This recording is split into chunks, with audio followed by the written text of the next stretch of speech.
welcome everybody to the look at Look at him decided to slide show in. up. He just slid in like it was just nothing.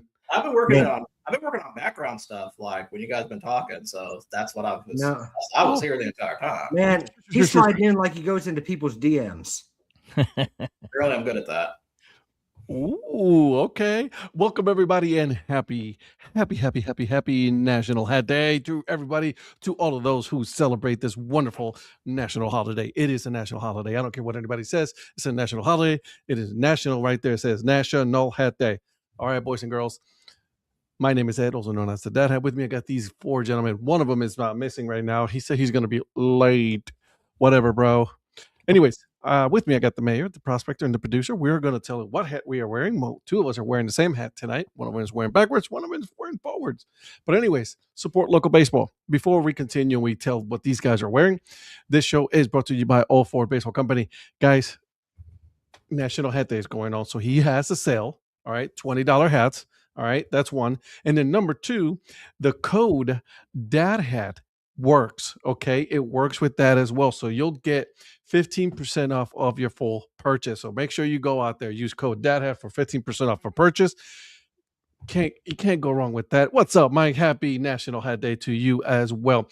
We will talk about what we got here, guys, because I'm gonna need your help here. Okay. But anyways, listen, we gotta make sure that you guys go and get this one right here. Okay, I was talking about it the other day, and look at the bottom. Look at that. Okay, love that baseball right there.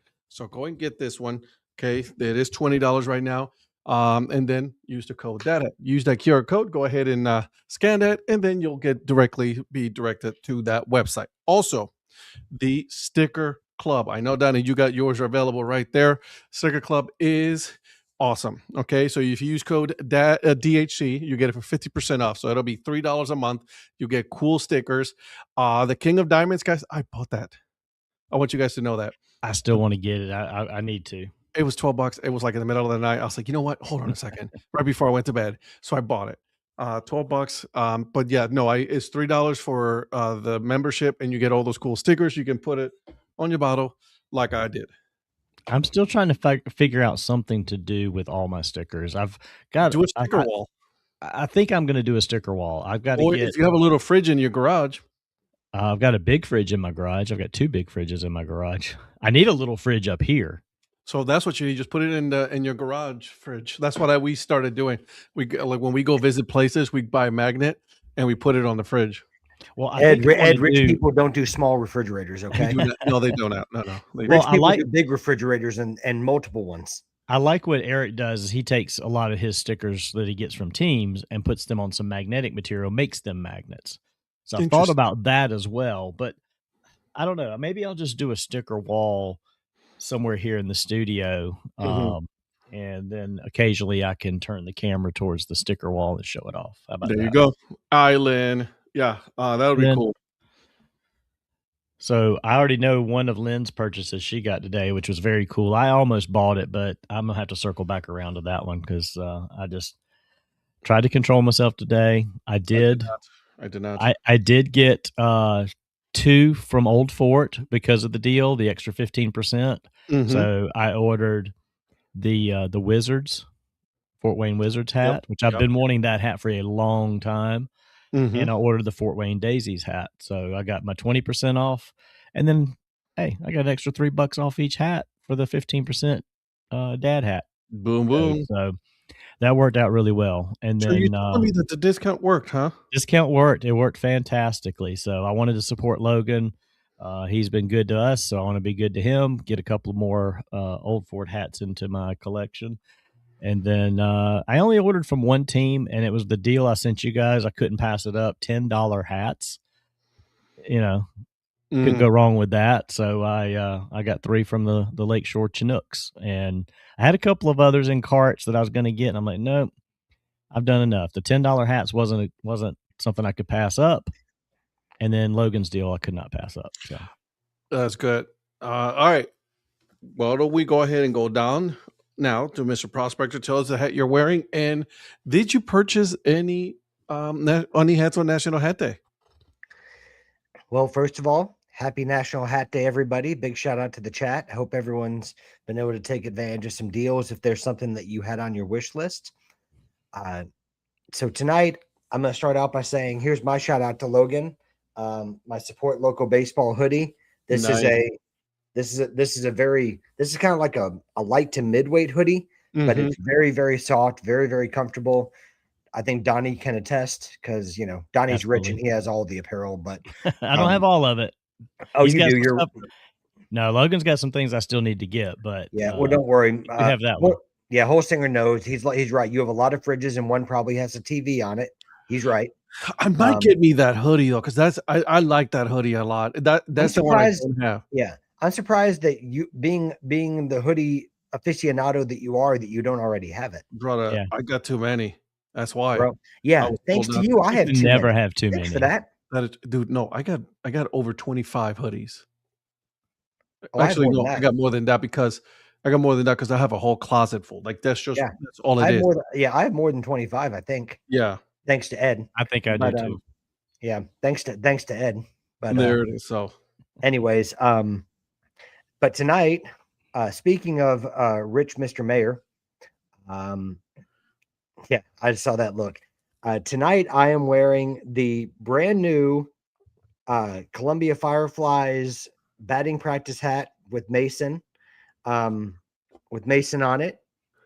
And this was a gift from Mr. and Mrs. Mayer. Nice. And it fits perfectly, and it's fantastic, and it's perfect.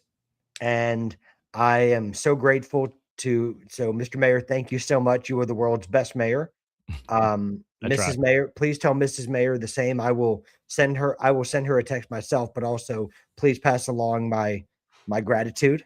I showed her the polo. Well, she and I watched the polo you sent earlier together too. So yeah. Well, all that being said, still thank you very, very much, and I'm very grateful. And I've had this on my wish list since the day it was released, and I am so thrilled to have it in my collection now. Well, I was trying, just a quick aside on this before you go to the other thing I know you're going to go to. I was thinking, how am I going to make sure he doesn't buy this for himself today? Because I knew it was going to arrive today because I shipped it Monday to arrive today on Hat Day for you. And of course, I wake up and at 6:30, Virgil, at 5:30 a.m. real time, according to you and Eric, he sends a text that the Columbia Fireflies have 30% off all hats. That is true. He does that. And I'm like, oh my God. Now, I did look and see that it did exclude that hat in small print. I didn't want to take a chance that you'd go ahead and get it anyway, which I don't know if you'd have bought it full price or not, but well, not on National Hat Day, I wouldn't have. I thought for an hour or 45 minutes, how do I preemptively prevent this without ruining the surprise? And I just pulled the Band-Aid off and ruined the surprise. So yeah, you're probably better off anyways. I was like, don't buy it. Right. Yeah, right. He basically, right when I got to work, I saw a text from Donnie and it said, don't buy the Mason hat. And I'm like, what? Like, because I didn't even look at my phone early this morning because I did until I got to work, ironically. And I saw that, and then I saw where Eric, the influencer, had said, "Hey Patrick, they're having 35% off in Columbia Fireflies," and I'm like, "Oh well, that's fantastic." And I was just looking at it, and then I saw Donnie saying, "Don't do it. Don't buy the Mason hat," and I'm like, "Okay, done." So done. But I did include a second surprise in the box for it. You did. Should I go grab that to show that off too? That's up to you. I thought that was what you had at the ready there, so I cut you off. Sorry. So not only do I get that, but I also, thanks to Mr. and Mrs. Mayer, we got the trophy, baby. Oh, he didn't get his 2024 fantasy football championship ring last year, so I got him one. Yeah, look at you. You gotta display that sucker. Woo! And it fits. We're going after it. You know what, Donnie? I'm doing it right now. I'm supposed to be sending you the picture, and I still keep forgetting. That's okay. I'll get to that because I've got to work on a couple of things for Tom for this year's champion. And I still haven't received my second ring because I won 2 leagues in 2023. I still haven't received it from Brett. Oh But man, you're over here winning 2 leagues. I don't know what I I'm gave doing. up. So I gave up on getting that one from him. But then you had mentioned that you had never gotten your ring when I showed off my one, which right here we hey, there we go. We're ring club. boom, 2023, 2024. boom. So 2024. There we go. Boom. there we go. Ring club. So boom. I wanted to make sure you got yours. I Your due appreciate that. for winning the league. So Well, thank you once again to you and Mrs. Mayor for that. That was very generous of you to do. And for those that don't know, Donnie and Mrs. Mayor are just some of the most generous people you could ever meet. And I'm very, very grateful. And then as far as what I'm drinking, by the way, Virgil, you're the GOAT. And I'm in my Carolina Panthers blue Yeti cup. I am drinking some y'all strawberry tea. yeah, I passed what I was drinking. I meant to show that earlier. I went on, but I'm drinking a nice cup of coffee because it is freezing out here in South Carolina right now. It's cold here too. And I didn't show off. I got that one. That is about Knuckles No Ring, brother. That is one of my favorite T-shirts right there. Yeah, I love this. The throwback to the upper deck. Upper deck, right? Yeah, dude. Yeah, I got that one too. Yep. So I wonder if they the only one I don't have is my Virgil shirt. The support local craft beer. That's the only one I don't have. Oh, I have that one too. Well, of course you do. But then again, that comes out of your apparel fund. That is one of my favorite shirts for sure. Who spent the most money today? Oh yeah, it was definitely Mr. Moneybags. No, I don't know about that because I got with that $10 hat deal. I didn't spend that much. You asked what I bought for Hat Day. Sure did. I have bought in total 1 hat so far. I'll buy a couple more before the end of the night, but so far the only one I've gotten is the new poker chip hat from Reno. That even though it's brand new for 2026, it actually was made it as part of their Hat Day sale. Really? Yeah, the new poker chip hat. Donnie probably bought Old Fort. He did. I did. Yep. I did. I did fit. I bought all of it. No, I didn't buy all of it, but yeah, if you missed earlier, I bought the Wizards. No. Fort Wayne Wizards hat and the Fort Wayne Daisies hat. I'm pretty sure what he means is that you bought the actual company from Logan, but that's and I think you probably did. So probably, yeah. All right, Mr. Producer, what your hat you're wearing today was beautiful, gorgeous, absolutely wonderful hat you're wearing today. Tonight's hat is the DHC Seal Slingers. This is I think I got this National Hat Day 2 years ago. It's just been my favorite purchase. So I did not buy anything this year. I kind of really don't buy during National Hat Day anymore, honestly. So I just wear this one because this is my favorite one. I love that hat. Tonight I'm wearing this one. This is the support local baseball. I like the little flag right here, the little baseball. Obviously, local. So okay. So I made some purchases. No, not you. Yeah, no, right. Okay, Mr. When I talked to him at like lunchtime, he goes, I'm going to be very judicious in what I get today. I was very judicious. This is how. But hear me out. Okay, I bought all of my hats that I bought so far are all on sale, anyways. So from Sound Like Goods, I bought the St. Louis Battlehawks 90 snap. Okay, so I got that one. I got the Baccarat Giants. That was $13. The Burt Baccarat Giants or the vintage one from Sound Like Goods, so like the black and white. Yeah, the Burt Baccarat. Yeah, Burt Baccarat. Yeah. Yep, that one. That's what I thought. Okay. The 1924 Monarchs World Series. Ooh. So I got Donnie, you probably remember that one. He does. He was there. He had graduated college 10 years. You were muted. You're muted. Sorry, I have an original. Nice. And then the Woo Sox had a sale. Okay. Ooh. Yeah. And I saw a hitch on there that I might get. Oof. I got Los Huepas the Worcester, the Worcestershire. Worcester? Yeah. It was blue with the red brim. It says Huepas on it. Oh, yeah. That one was $15, and then I bought a fitted Wepas red hat with the blue Wepa logo on it. So, Wepa. guys, I have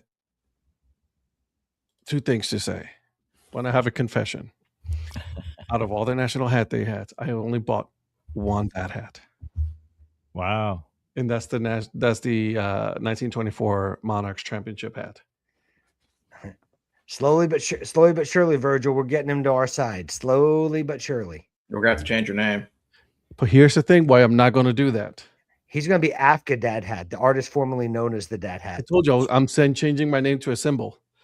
And so here's the thing.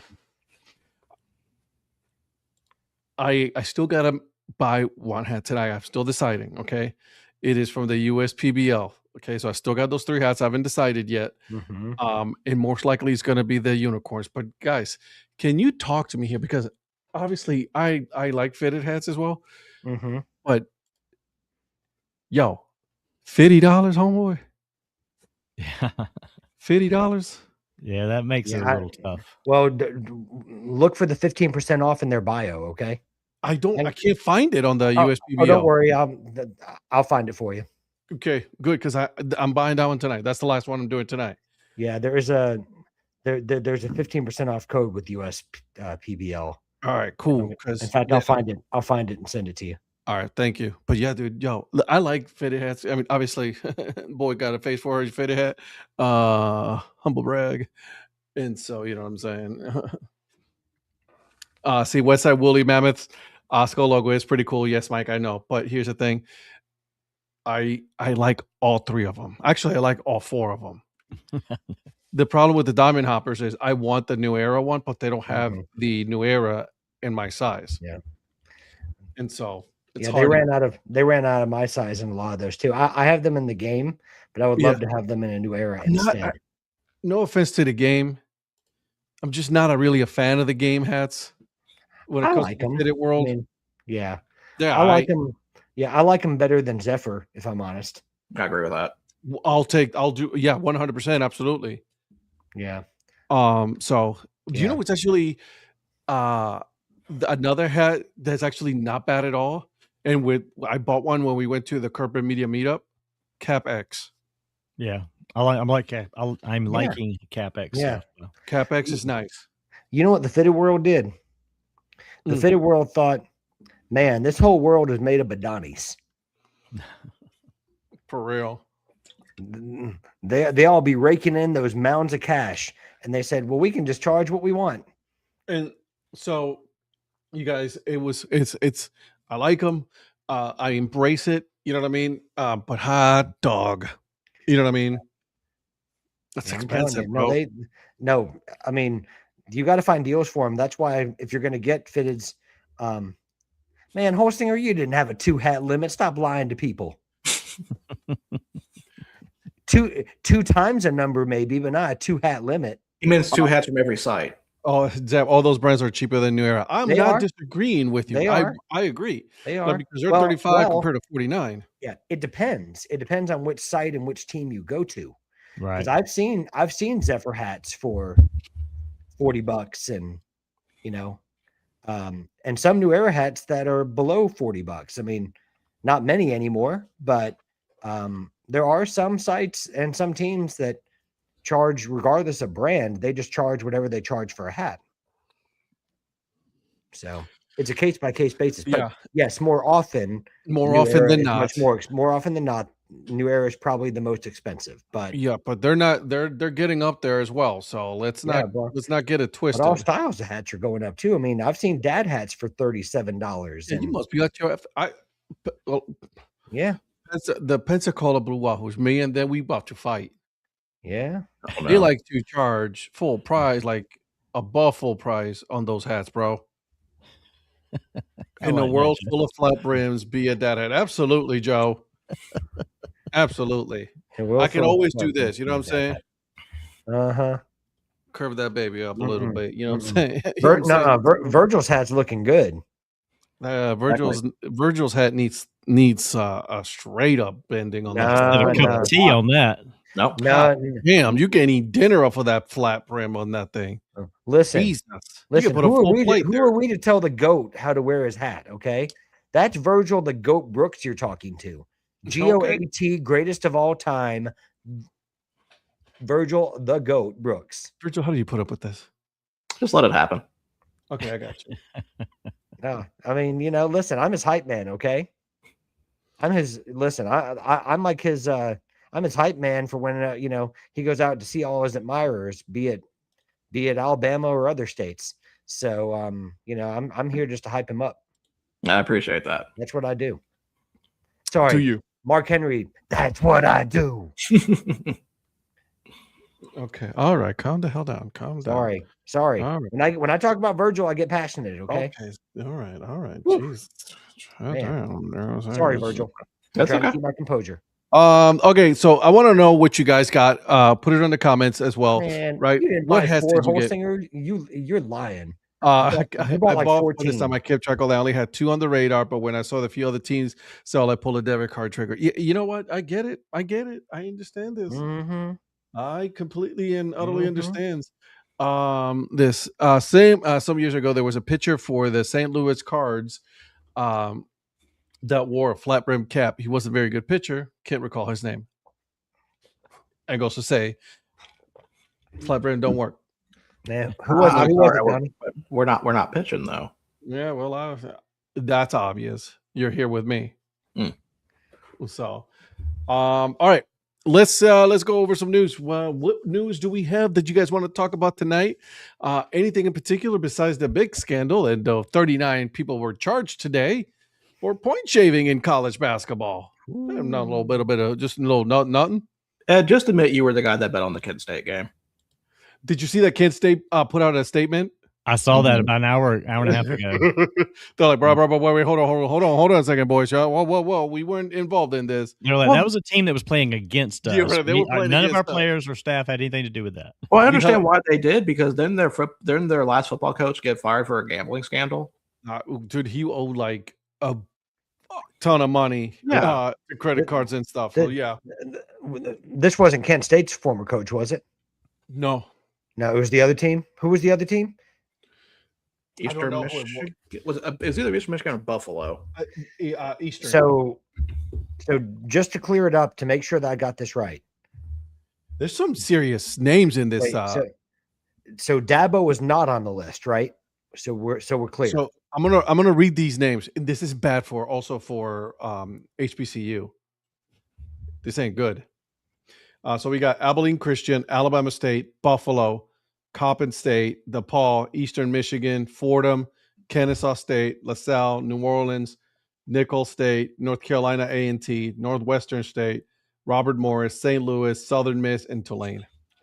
So I find it funny they corrected the Northwestern State, because the first one I saw had Northwestern on it. I'm like, whoa, okay, wait a minute. This is on ESPN. I'm getting it from ESPN. So, yeah, dude, come on, bro. That's the thing too. Like, you guys, Kennesaw State was on there. Kennesaw State's on there. The player that's involved is their leading scorer this season. Played last night. Kennesaw State. Yep. Ooh. He is their current leading scorer for this season. And I know someone who was at that game last night. They saw him. Well, no, and not only that, but they had a friend who gave them like locker room access. Oh wow! And yes, that DePaul. Yep, that DePaul. Nobody will care about this scandal since it's small schools. I don't know, man. It's all over ESPN and everything. I blame ESPN Bet. I think this is the small school start to finding the stuff in the big schools. I think it's been going on in the big schools. They've just been, doing a better job at hiding it. Also, the small schools are easier to catch if you think about it. Like, why would you do this? Exactly. That right there is why you find it in the small schools, because nobody's betting that kind of money on the small schools. Criminal mastermind right there, you idiot. Yeah. Like, come on. See, Donnie says that, but if I see on the sports book that someone bet like, $500,000 on Citadel, I know who that is. We'll know right away.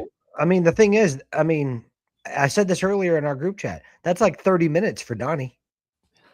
You know, I mean, Pretty much. that's small scale stuff. That's small potatoes. Yeah, Small yeah. potatoes. Mhm. But yeah, it's not Donnie, a good thing. I'm just proud of you for your success, man. That's all I'm trying to say. That's small potatoes, like Ed said. I mean, Yeah, So okay. also Shane Hennon and Marv Fairley were also charged in federal indictment in Eastern District of New York, centered on gambling schemes in the NBA. the scary part is how normalized this is becoming. I mean, Yeah, go ahead, because I got well, my no, I mean, like what? It was just a couple months ago that we had the whole like, the whole NBA betting thing with like, with Chauncey Billups alleged to have done something, and all these different NBA players where it's like every hour we were seeing a new person involved, and over the course of 24 to 48 hours, there were a lot of other people that were implicated in it. Again, alleged, not charged, alleged. That's good, Zach. Tom Donnie was ahead of his time. That is so true. So true. Yeah. So listen, I blame NCAA for this. I blame the ESPNs and all these betting companies because they normalize this. Okay. And this is what you get now. You know what I mean? This is what you get. Well, And don't get me with this. NCAA didn't know about this. Their integrity bullshit. Yeah. well, and without naming companies, like I mean, there's different types of sports betting now too. You've got parlays and like, it's Yeah. like pick threes and like all these different Real-time gambling. Yeah. I mean, there's like, they've turned everything into a way to put money down. And it's like, let's face it, these gambling companies aren't this is not an original take, but I saw an article somewhere, someone said something somewhere where they were like, these betting sites and companies, they aren't losing money. Vegas is not going to lose ever. I mean, they always win at the end of the day. They may pay out to certain people, but I mean, how do you think they get to sponsor all these events and pay all these people to be spokespeople for them? I mean, the house always wins at the end of the day, no matter what. They're going to find a way to get their money. For every time that every story you hear that they lose, there's 100 times over ones that they win. I agree. That's just not what gets reported. So not having a go at any of them. I mean, they're in business and people give them business. I mean, that's what it is. But the house never loses, in my opinion. So they'll never lose, though they're the biggest criminals. They may win a battle, but they win the war. Yeah. I mean, they'll lose a battle. Yeah, they'll lose. And like if you count every single little bet as an individual battle, you may lose a couple of those, but the overall war, I mean, they wouldn't be able to keep doing what they're doing if they were losing money. Yeah. I mean, let's face it. No, I'm with you, dude. I'm 100% with you. Yeah. And Phil is saying, I blame the individuals who chose to engage in criminal behavior. Yeah. I mean, we're all responsible for choices that we make. And, there's consequences for all choices that we make in anything that we do. So I rest my case. You good. Go ahead. You're right. 100% right. Yeah. I mean, I'm the last person that can come on and say, like good or bad or indifferent about, about placing bets. I mean, that's everyone's personal choice. And you're adults and can choose what you want to do with, what you want to do. It's not, I don't mean it in terms of like it's right, wrong, or indifferent. I just mean a lot of times that's how this works. I mean, it's a business like anything else. I mean, like I'll implicate myself. I don't bet, but I mean, I've given a lot of hat companies a lot of money by buying hats. I know I did today. I mean, so it's how you choose to do it. So here's the thing too. Like, all right. The reason why I also blame the NCAA is like for so long they were making money off of the name likeness of those players for so long, and then you have like the one kid from Division III who is trying to do everything right as a runner, right? And so he gets popped because somebody decided that they were going to give him some money to help him go to school. So he gets kicked off the team and he becomes ineligible because nope, can't do that. So the NCAA is there's such a hypocritical company because they knew better and they don't care. You're muted, Donnie. Sorry, I was coughing earlier. I forgot to turn back. They're so inconsistent in what they choose to enforce. Agreed. And how they enforce it as well. Yeah. Virgil, you got something? I always knew Alabama State was a shady organization. But no, this is, like I said, this has always been an issue with, especially with lower leagues. Like anybody who thinks that this is like some kind of new thing, it's not. No. It's just this thing that's finally gets caught. We see this, and I know we don't talk about soccer here often, but this is something that happens in lower league soccer all the time. All the time. All the time. So I'm a little surprised by some of the teams on the list. Such as? Tulane. I thought being kind of like in the American, it's a little bit higher conference that's got more visibility. Mm-hmm. I think you'd have something like that because you expect it kind of like in the leagues that no one's watching as much. Okay. Like, there's 3 HBCU teams mentioned. So like there's 2 MEAC, there's 1 SWAC. Sure. The Southland Conference with Northwestern States in. Sure. I was surprised to see that one. Yeah. But this is what I'll say is I think we're still in the early stages of all this stuff. You know what I mean? And so we don't know what we're going to see, what we're going to find. I think we're still too early, right? There's an indictment with these small schools, but I think there's more. I think there's going to be more is going to come out. Just the nature of it, man. Unfortunately, it's sad, but I get it too. At the same time, like I can't sit here and say, well, these guys are all criminals. Like, how do you know, man? Like, you don't know what they're going through. Right. You know what I mean? Like, again, we talk about name and likeness and NIL and all that, but like you're talking about these schools, these small schools, they're not paying the same amount that these big D1 schools are getting paid. You know what I'm saying? Somebody comes up and offers you money to just miss a couple of shots, and that's all you got to do. You're like, okay. How much you say? You're giving me what? Yeah, exactly. How much? 10, 15 grand? All right, listen, let's go. Yep. Again,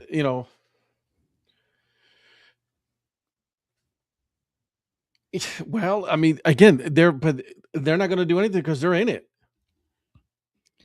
Well, and the thing is, the NCAA, as he says, they're always afraid of lawsuits because they don't.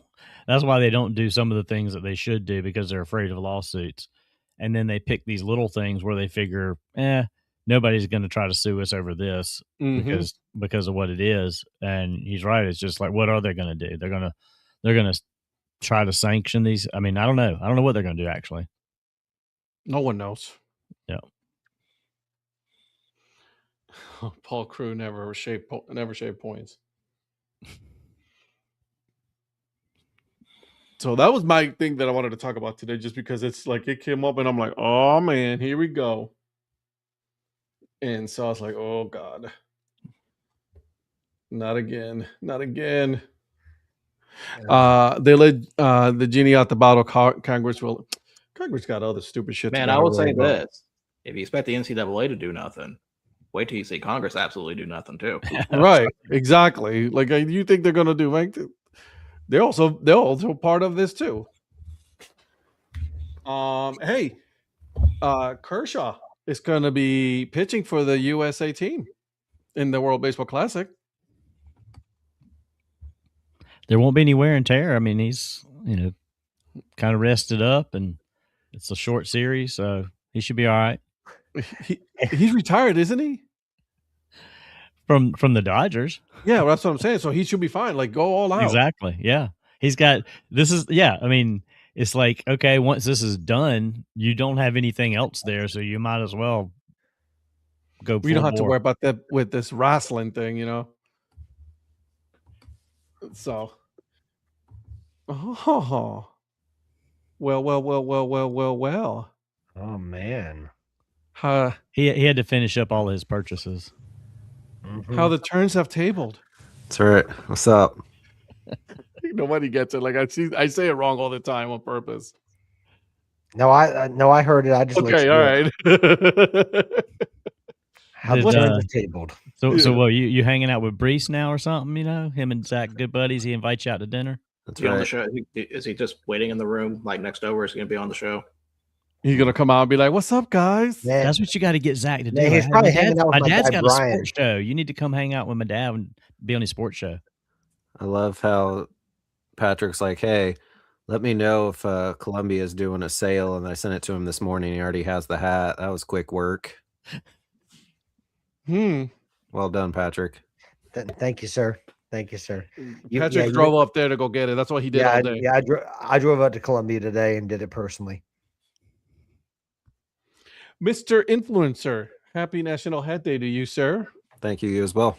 All right, thank you. I love that hat. Love that hat. Love that hat. This is obviously was not one of those purchases, but I did get this in Everett when I went to see the Aqua Sox in 2023 on Very Profit nice. Palooza 2023. All right. He probably flew there today. And did you purchase anything? I love that hat. It's a great hat. Okay, what you got? The one we spoke about on Tuesday. Oh, you got it? The Monarchs, yeah. Nice. I think it's the Monarchs. It didn't really say, but that's their logo. Yeah. It looked to me the other night like it was sort of like a Monarchs take on a Royals collab. Right. Yeah, for sure. Because that KC is not, that's more of a Monarchs KC than it would be a Royals, but it's kind of Royals colors. And then, so very first, when they introduced the Wind Surge name in 2019, season ticket holders got to go to the name unveiling, and then they had merch. Well, they didn't have any new eras, so the hat I got was a 47 stretch fit of the home hat that's navy with the W with the Pegasus. That's the only one I've ever had of their home hat. They now have one late last year, which is the 5950, but it has the Twins logo on the side. But it was obviously expensive because it had that on there. Well, they did 42% off today, so I finally have a 5950 version of the home hat with the TC Twins logo on the side. So that's what I got. Nice. Congratulations. That one I just said pick up in store, so I'll go there probably tomorrow or whenever. So, but yeah, I went ahead. I got that Sandlot Goods because I really like that snap. I think it was Snapback, wasn't it? It's Snap. It's a nice one, dude. It's really nice. I was like, "Ooh, that is nice." There's a few out there I was looking at, but I was like, I really want that one, so I did that, and then the Wind Surge one. So I got the Cats T-shirt. Okay, yeah. Also, I don't know if you've talked about it yet, but I know Patrick brought it up to me. Apparently, Wichita's getting a new identity dropping for a game May 2nd. An alternate identity? Yeah, I think I sent you guys a screenshot of that. A bird, maybe? Joe says he saw something about a bird, but beyond that, no idea what it would be. So they're going to be Fly Wichita hats. I'll be sure Donnie doesn't get one. Yeah. Donnie's getting one for free because of a sponsorship deal. Patrick's the only one on here besides me that's flown Wichita because the other two drove here. Hey, I like Wichita Airport. It's nice.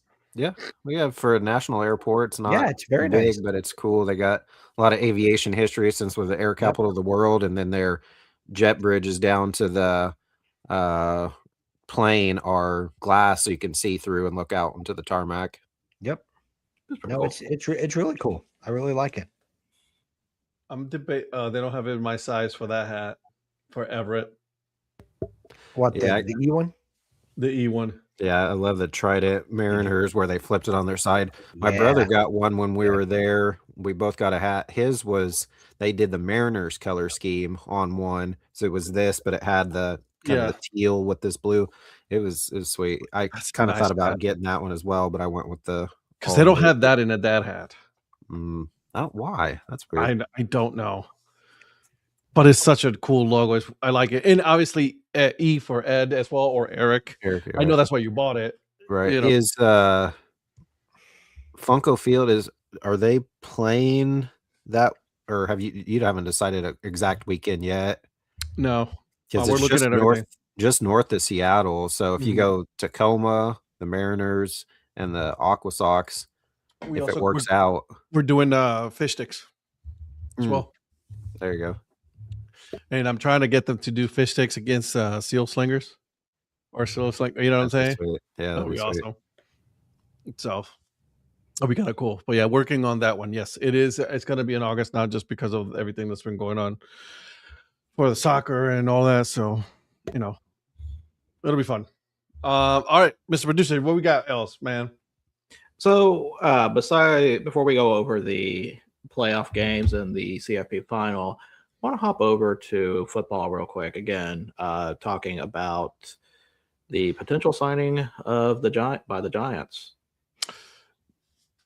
So it's not final yet, but they are finalizing a deal with Mr. Harbaugh. Mm-hmm.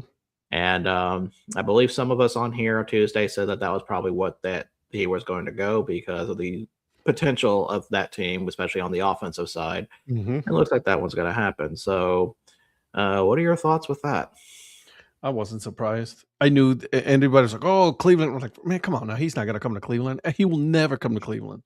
I knew right off the bat as soon as all these people there like wishing that they would come to Cleveland. Right, guys, these two head coaches that just left their teams, Harbaugh and Tomlin, not in their lifetime will they ever coach here in Cleveland. It's just not going to happen. Just because they coach for the Steelers and the Ravens. So the obvious choice for Harbaugh was for me was New York. I mean, there's potential there, but you know, I didn't see him going anywhere else other than New York once that was available. Yeah, that was it. Yeah. I just think that with the fact that when you look at all the situations, even though the Giants have a GM and Joe Shane, if it was a matter of getting Harbaugh, I think they would actually jettison Joe Shane if he didn't want him there. They still might. And right. And John Harbaugh is in a position of power there. So he's not threatened by the GM at all. Because Joe Shane's already hanging on by a thread anyway. When his son is even a better GM than he is. Yeah. Well, there's a lot of talent on that Giants team. I mean, you've got Jackson Dart. If you can teach him how to slide and stay out of concussion protocol, you've got a potential player there. They've got good players on defense despite the performance. I mean, there's some pieces there that you can work with. So I think he has a chance to win there. I think he thinks he has a chance to win there by putting in, like his schemes and his style of play. So, yeah, and I think it was just I think the Giants went on a full court press to try to get him, and it looks like even though there's still details to be worked out, it looks like they may well have done that. Well, and the thing too is, as long as he's been in Baltimore, the thing is he's kind of had a few years where things were starting to kind of decline. And a lot of that's because of fatigue. Team's fatigued. He's fatigued. When you get, I mean, you're going to see a reinvigorated Harbaugh. It's like everything's new. I mean, everything's new to him. Everything's new to everybody. And so the Giants, I mean, if you're a fan of the Giants, you got to be excited because you better be excited. You couldn't have asked for a better hire after what you've had the last few years. Yeah, and I've got a couple of friends who are massive Giants fans it's actually a Chelsea group chat that I'm in, and there's about 3 of them that are huge New York Giants fans, and I know at least one of them I've seen say he is absolutely thrilled. Yep. Yeah, happy for you, Tom. Oh yeah, I think it's a great hire. I mean, I think look at the star. Hello. Have a good night, Day. Love you. All right, good night, kiddo. So yeah, I mean, happy for the Giants. I mean, I thought Brian Daboll was a decent coach, but there it is. All right, what's up, Tom? Yep. Giant fan checking in, excited. Yep. You should. Good job, man. It's a good hire. It's a good hire there in New York. So, I mean, and I'll put it this way: they with the contract they offered him, I can see why he's accepting it. Oh yeah, think it's Oh, and he made sure they gave him money for hiring his staff too, so he Oh, didn't have to go cheap on that. He He's- can get some guys in there and pay him a little bit of money to come. Well, he has he's the one that has all the leverage in this situation. He knew Exactly. everybody wanted him, so he can basically ask for what he wants, and the team that gives it to him is the one that was going to get him. Yep. So, Eric, before I continue, Eric, do you have anything to say? I don't know. New York, to me, obviously it's big market, but you said they're never going to go to Cleveland.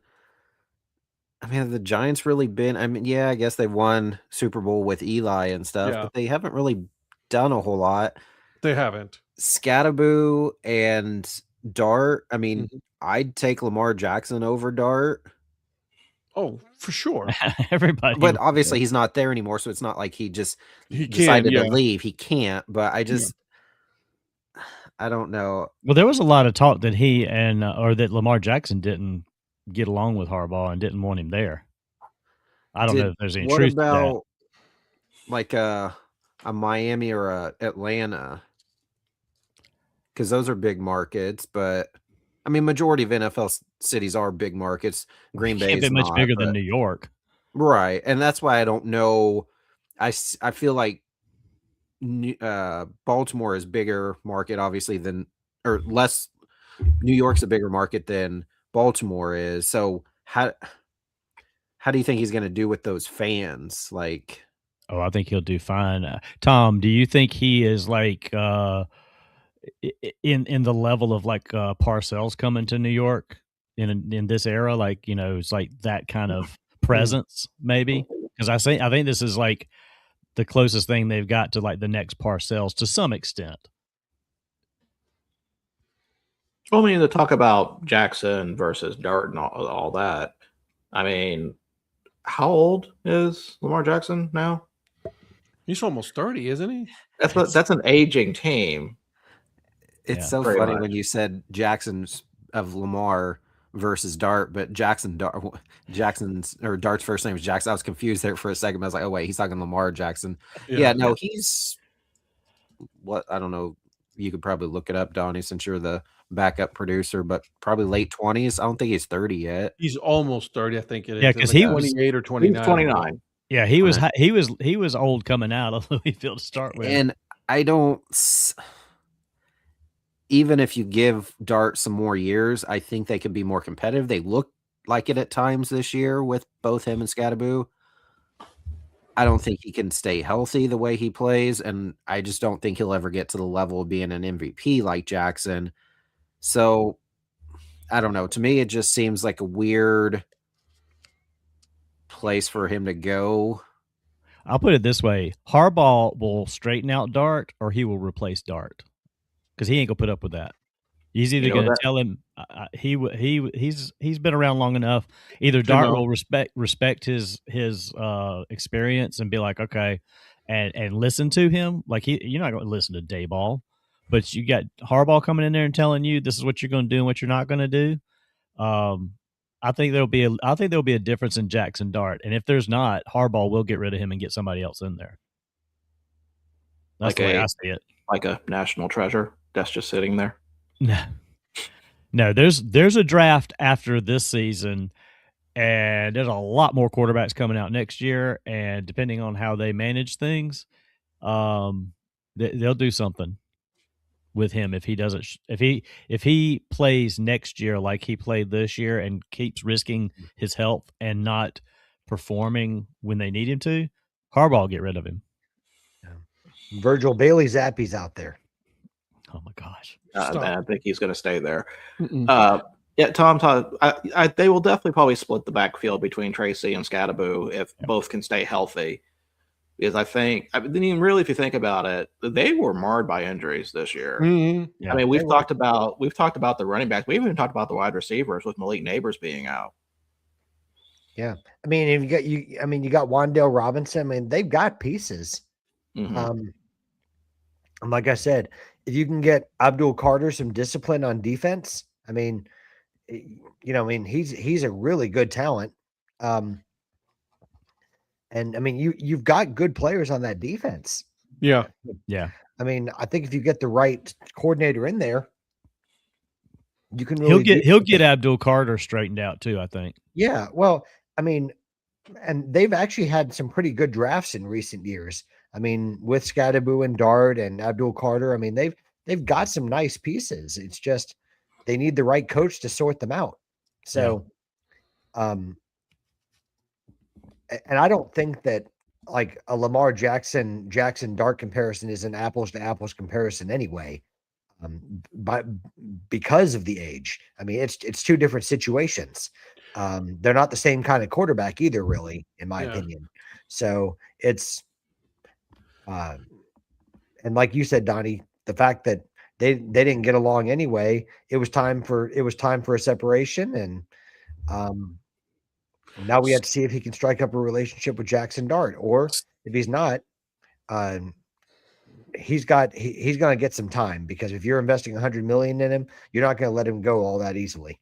Right. So I'll say this. There's a couple of things real quick here, guys. The top 3 rookie classes in the NFL this year. Okay. The New Orleans Saints, number 1, the Cleveland Browns, number 2, New York Giants, number 3. So makes sense. John Harbaugh definitely took a look at that and said, "Let me take a look at." Obviously he studied. He was talking to he talked to the Browns. He did. We know that, but like he looked at everything and it's like, all right, let me take a look here and see what we got, and then go on from there. The rookie class, number 3 rookie class, that's not a bad thing to go in and coach, right? Because now you're starting with a good foundation of rookie classes and going into the second year of trying to pick now. So I think he set himself up pretty good for a good head coaching. And also, like you said, Patrick, his messaging got old. It was time for, parting other ways. There's nothing wrong with that. There's absolutely nothing wrong with that. No. The way that it happened, it should have not happened. But and he's got a blue blood ownership group that will give him what he asks for. Yeah. They got money for days. Yeah. Let me ask you this, guys. Okay, so here's my question to you guys. I want you guys to match now the current openings with some of these candidates. It's going to be interesting because I want to see what you guys think. Let's start with the Atlanta Falcons. Oh.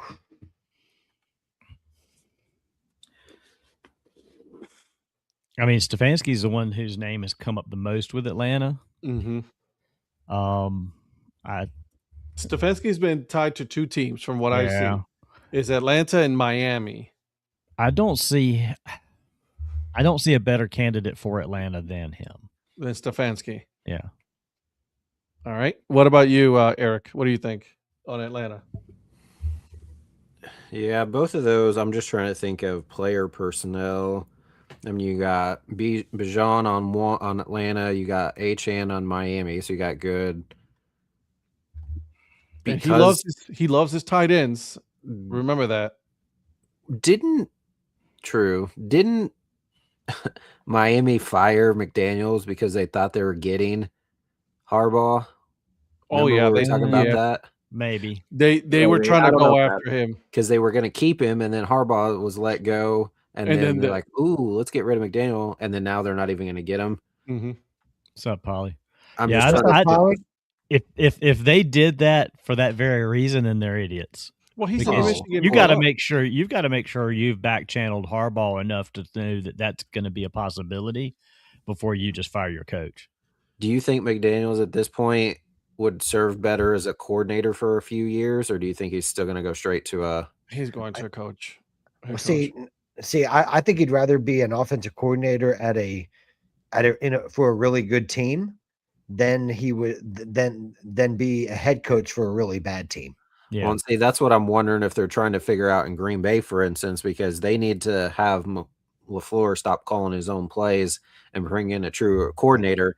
And they were coaching together, I believe, in Washington. Yeah. So I wouldn't mind having him, but I know Ed, I'm pretty sure you wouldn't mind. Oh yeah, McDaniels going to Cleveland. That's who I'm thinking that where he's gonna go. I think Mike McDaniel could take an OC job with either Detroit Lions or Philadelphia Eagles.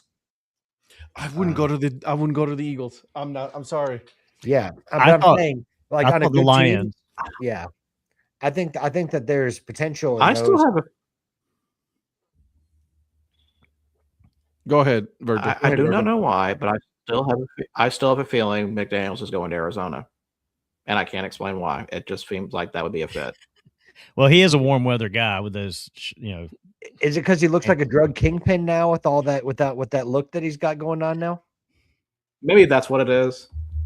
Well, if you're the coach of Miami Dolphins, living the life in South Beach, and you go to Cleveland, is that the equivalent of being sent to Siberia? Oh, whoa, bro, chill out.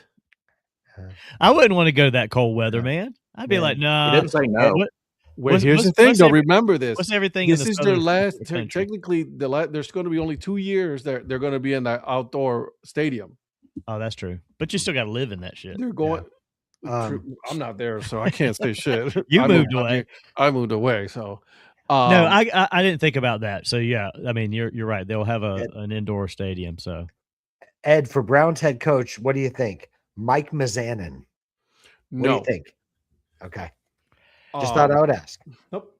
So the two candidates that I see in Cleveland, just because of it's either Flores or McDaniels, but I think Flores is tied with other teams right now. For him. Well, and actually, Minnesota is trying to keep him, and they want to elevate him to assistant head coach. Yeah. Well, was he already defensive coordinator, or was he? He's the defensive coordinator. Because Mike Pettin retired. Or Mike Pettin's retiring.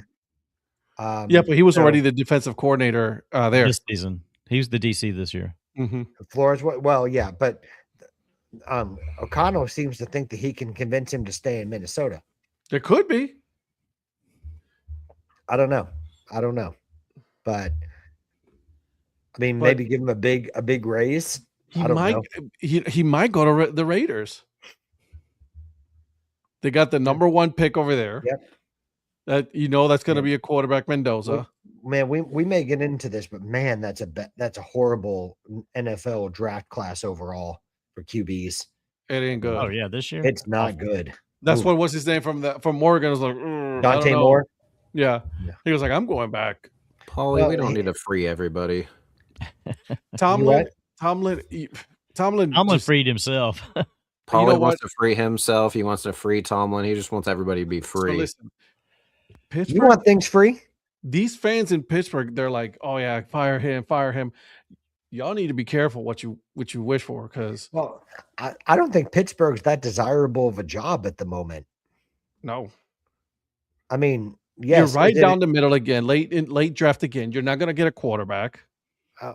Well, I mean, you've got this like ridiculously expensive defense, which is limited how much cap space you have to where you're going to be able to do anything. Their offensive line is not good. Yeah. Well, you're going to have to draft well. You're going to have a great draft to really try to make a competitive team next year. Well, that's the fans aren't going to want to hear this, and they're going to hate this. But what you need is a young coach, and you need a couple of shitty seasons and some top drafts. And look, you need a 5-year window plan. Well, they went all in this year and it didn't work. They went in all in on the wrong.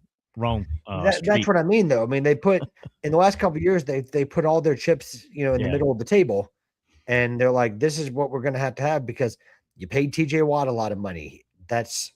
They need to trade him for picks. They need to dismantle that team for the veterans that they've got. Cam Hayward's got to go. In retrospect, what they should have done is they should have kept either Justin Fields or Wilson and go full tank mode. Yeah. That's what they should have done. Full tank mode. Like, guys, we're not going to be able to compete. We're just not a complete team. We can't compete. Let's go ahead and let's start our rebuild year. We're probably going to end up, the Baltimore Ravens are probably going to end up winning the division. Okay, cool. Not a big deal. Let's move on. But the problem is Tomlin wasn't going to do that. No, he wasn't. And that's why he's a great coach. Yeah, he wasn't going to do that, and he knows that they probably need that. And he's probably tired of answering all them dumbass questions from the Pittsburgh media every press conference. Just stupidity, the types of questions they ask him. And he's like, you know what? I'm going to get out of here, let y'all redo this thing, go somewhere else. Mike, I'm not saying you're Cleveland, but I'm just saying y'all need to, sorry to say this, but y'all need to tank a year or two. And 4 of the current playoff teams this year has had double-digit losses a year. But the hell they don't. I mean, if they like were a minimum of 3. If they were going to tank, they already have a quarterback that can help them with that. Absolutely. So, I mean, like, you didn't even need to bring Wilson and Fields back. Well, that's what I'm saying. They should have never gone after Rodgers. They should have stayed with either Justin Fields or Russell Wilson, and then go in and say, all right, guys, we're probably going to hurt a little bit this year. I'm not saying go full tank mode, but just go like, all right, we're going to take some losses. We're going to move up in the draft. Let's get some draft capital and then go from there and start rebuilding this team. Because with the way that this team is built right now, it's not good enough to compete. Obviously, they got their asses handed to them on the first round of the playoffs. Well, by a quarterback that how many fumbles he had and how many interceptions he had in that game, and still managed to win the game. Let me ask Mike this: would you take 2 seasons of 6 wins to start having playoff wins and championship team for the following 7 years after that 3-year window or 2 or 3 year window? Because I'd be like, you know what, let's just deal with it for a couple of years. Just rip the Band-Aid. Well, I think the winning season sometimes can work against them, because I feel like it puts a Band-Aid over a wound that's just been there for years. Or it puts, you're papering over the cracks. Yeah. Virgil, I always kind of use Chelsea as an example with that. Like when Chelsea would win cup trophies, it was papering over the cracks of real problems that the club had. Right. So and that happens with a lot of teams. You think because you were successful in one way, shape, or form that everything's okay. A lot of times it's not. And it can cause unrealistic expectations to be there for fans, because they may not know the reality of the situation behind the scenes. Yeah. And I agree with you, Mike. It may not take 2 years. That's going to depend on the coach you get, but you got to have at least one dog crap season. And the story behind the scenes that I keep reading about is that Mike Tomlin was the glue. Mm-hmm. I mean, that's the other thing to keep in mind, is that, like, we don't know what he had to deal with behind the scenes. So all the pressure asking for him to go. I mean, it's possible we don't appreciate just what he had to handle and deal with behind the scenes. Mike, you probably know more about that than I do, but that I think sometimes it's like what Ed said earlier: be careful what you wish for; you just might get it. Yeah, and you're right. The off-season signings can rebuild the team again. That goes back to who you have come in to coach it. How much cap space do they have? Timeout. How much cap space? Right. We're thinking that this is the same old Steelers. That this is like the steel curtain. This is not the same one. You're right. Hayward is probably going to end up retiring. Yeah. Okay. You got a hot mess in the wide receivers. DK Metcalf can't stay off the field. On the field. You got a 43-year-old quarterback, right? And listen, I'm not trying to be headed, because I have the utmost respect for Mike Tomlin. I think he is a first ballot Hall of Fame. What he has been able to do, Hall of Fame character. But let's not think that automatically everybody's going to want to come to Pittsburgh just because we're the Pittsburgh Steelers. No one cares anymore about that. Yep. I'm not trying to hate. I really am not. Because I'd rather go to Pittsburgh than Baltimore. Yeah, and I'm going to correct myself, because I think Pittsburgh does have more cap space than I thought they did. So they may be able to make those signings that Mike's talking about. So I correct myself on that, Mike. I apologize. But the first order of business is a quarterback. And I'm thinking someone like I've said this before, but someone like a Malik Willis. I think that there's not a lot of options to me, but like to me, Malik Willis could fit in well with what you have. I mean, I think he's very talented.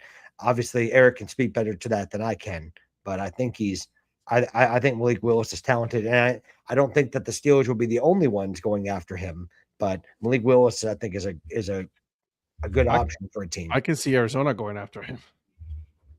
Yeah, I don't necessarily think Pittsburgh goes after somebody like Malik Willis, to be honest with you. Yeah. Again, everything's going to depend on who the coach is. Yeah, it's more what I what think style they who want. they'll go after. Yeah, because I think it would work, but well, I mean, if I was going in there to coach, I wouldn't have might ahead, keep Eric. Rudolph. I was gonna say I might keep Rudolph, but I don't even know if I'd keep him. But I don't know who I'd go after. Possibly would. I mean, somebody's going to be looking for Jameis Winston probably too. national treasure. Okay, Eric. So I was just gonna say that. How about Malik Willis starts in Miami, and brings Jeff Hafley with him to be the head coach? You got Achane, you got Waddle. At that point, because McDaniels is gone, would Tyreek come back? They could have some good pieces on offense, and then Hafley is a defensive coordinator, so he'd be, whatever he needs to do to get the defense where it needs to be. I don't know their defense that well, but I don't know, maybe send Willis to be their new quarterback and Hafley to be their new head coach, and then Miami might be a player in the division. Can I pause for a second? Mike, of course you guys are going to compete for the division. There's only the Browns are garbage team. Cincinnati's a garbage team. Of course you're going to compete for the division next year. There's no one else. Continue. Like saying Clemson's going to compete in the ACC. Yeah, like there's nobody else that's going to compete. The Browns don't take that, absolutely are Donnie. dog shit. Don't try to be like, that's not something you'd be excited about. I'll just sit back and wait, see what happens. See what happens. Nobody will be impressed. No. So, Mike, you want to have a quarterback room of Mason Rudolph, Will Howard, and Skylar Thompson? Two of the three from K-State. Gross. Got an all Big 12 quarterback room. Right. Disgusting. I mean, well, no, because Howard is Big Ten. Yeah. Ish. For a year. K-State. Hey, Big Ten. Where did he win the championship? That doesn't matter. Where did he win the championship? Big 12 is where he's from. So, where did he win the championship? Did he win a championship in the Big 12? Because I don't remember he won a championship in the Big 12. What a conference championship. Did he win the national championship in the Big 12? He was Big 10 like OU and Texas or SEC. It doesn't matter. Y'all can say whatever you want. He won the national championship in the Big 10 at the Ohio State University. I'm sorry. It is the truth. Nah, Big 12. No, okay, Virgil Big 12. Okay. Nah, he's a Big 10. Don't go Big 12 room. Get out of here. Like the Listen, Big 12 I'm going to make some popcorn. You got Mason Rudolph, who's absolutely hot garbage. He was fine at Oklahoma State. Go Pokes. Congratulations. You keep saying Oklahoma. He's going to keep saying it, Eric. Then kick him off. There's no need. That's why I hesitated to say Rudolph's name. So I'm with you. Anywho. Take advantage of opportunities, my friends. There's no opportunity. Leave it alone. Nope. Yeah, I'm not going to listen to you. Obviously, you don't listen to anybody. Yeah, well, I'm not going to listen to you. Hey, by the way, Rodrigo Blankenship still has a job in the UFL, but he has a job, boys and girls. Hey, Specs is a good kicker. Anywho, so moving on. I apologize. I just wanted to put that out there. All right, so we decided who's taking the Atlanta job. So what's the next team you want us to fill out? All right, so Atlanta, we got Cleveland pretty much. Let's move it on out of there. Arizona. So that's a tough one for me. I said McDaniel, but if I'm really going to think about this a little bit more, Kubiak's name is being attached to that a lot from the OC from Seattle. Really? Mm-hmm. That was my pick. Is that the British dude? No, that's not the British dude. No, isn't that Gary Kubiak's son? Gary Kubiak's son. Yeah, you're right. I apologize. You're right.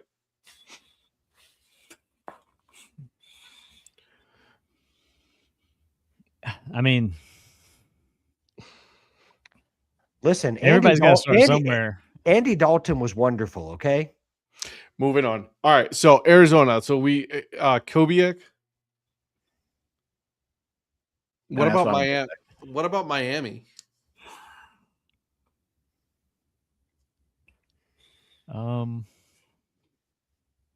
See, Miami's a tough one for me. I mean, ESPN's prediction. I'm going to Chris Shula.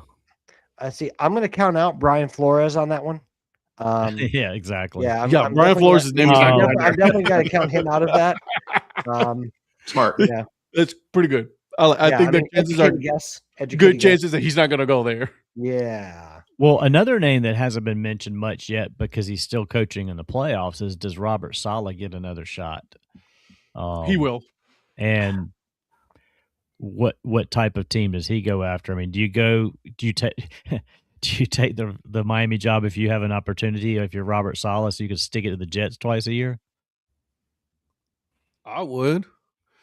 But I'm also all about that pettiness right there, because that is the ultimate petty, troll right there. Exactly. But I mean, again, I think more coaching stuff will obviously start moving after this weekend's games, because some of these guys are with teams playing, and until they're not playing or not coaching, we'll have to wait and see. It just depends on how far some of these teams go. But Chris Shula's name's been thrown around a lot, and probably would be one of those young guys to attach to either a Arizona or a Miami, probably. Vegas. I mean, if he goes to Miami, I mean, he's following his grandfather's steps there too. So that's a good story, content, whatever. I don't know. I thought that adds an extra layer of expectations. Too much. Well, I don't know if it's expectations so much. I mean, because you're once removed. I mean, if you were Don Shula's son, I could see there'd be some expectations. Yeah, but you got the last name. You still have the name. You still have some, but that's unfair expectations, in my opinion, because he is far removed. We're talking about fans here, dude. Yeah. You think that that fans have actual expectations? They just wanted Mike Tomlin fired. Yeah. I mean, if I'm a Miami Dolphins fan, I'm not like, oh, we need Chris Shula because he's the next coming of Don Shula. What did Don Shula do? He got you to one Super Bowl and you didn't win it.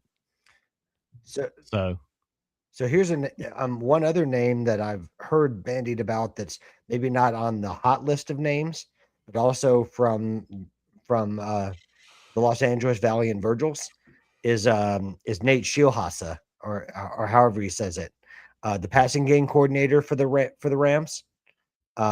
He spent a lot of years at Iowa State under Matt Campbell, and the only problem is he's not called plays per se, but he's another name that people are saying because he comes, he's been under the tutelage of Sean McVay. So I've heard his name linked with Arizona job, Miami, as far as an interview candidate, but he would be a dark horse for some of these jobs. I would see him more as an OC as the next step for him. You what? I would see him more as an OC for the next step. Yeah, I'm just saying, some of these young coaches, though, I mean, with what they're going after, I mean, these coaches are getting younger and younger. I mean, right. I mean, the problem is the teams that have vacancies, some of them have done that and been burned, and they're not going to do that. And some of them, there's no way they're bringing in somebody without more experience. Like Mike said, Nate's interviewing with the Steelers tomorrow. So, people I think what he has going for him is now that if you're part of that Sean McVay coaching tree. Yeah. I mean, how many people can you point at in the NFL now that were part of Sean McVay's coaching tree? I saw something interesting yesterday that I meant to send you guys, and I forgot to. It was talking about Tomlin.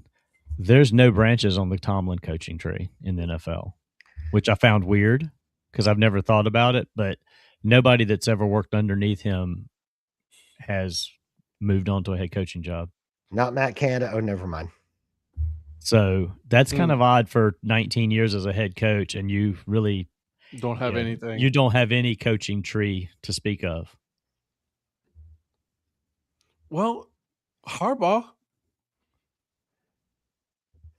They didn't say that. But they're not going Where to. did but, like, where did I mean? Yeah, I guess. Was he special teams coordinator in Pittsburgh? John Harbaugh? I don't know. Did he come? He didn't come from Pittsburgh to Baltimore. I didn't think he did. No. I'm talking about Harbaugh doesn't really have a tree as well. Oh, Harbaugh doesn't have a tree. I got you. Okay. What about Mike? I mean, do you count Mike McDonald in Seattle? He was the Ravens defensive coordinator. Yeah, maybe.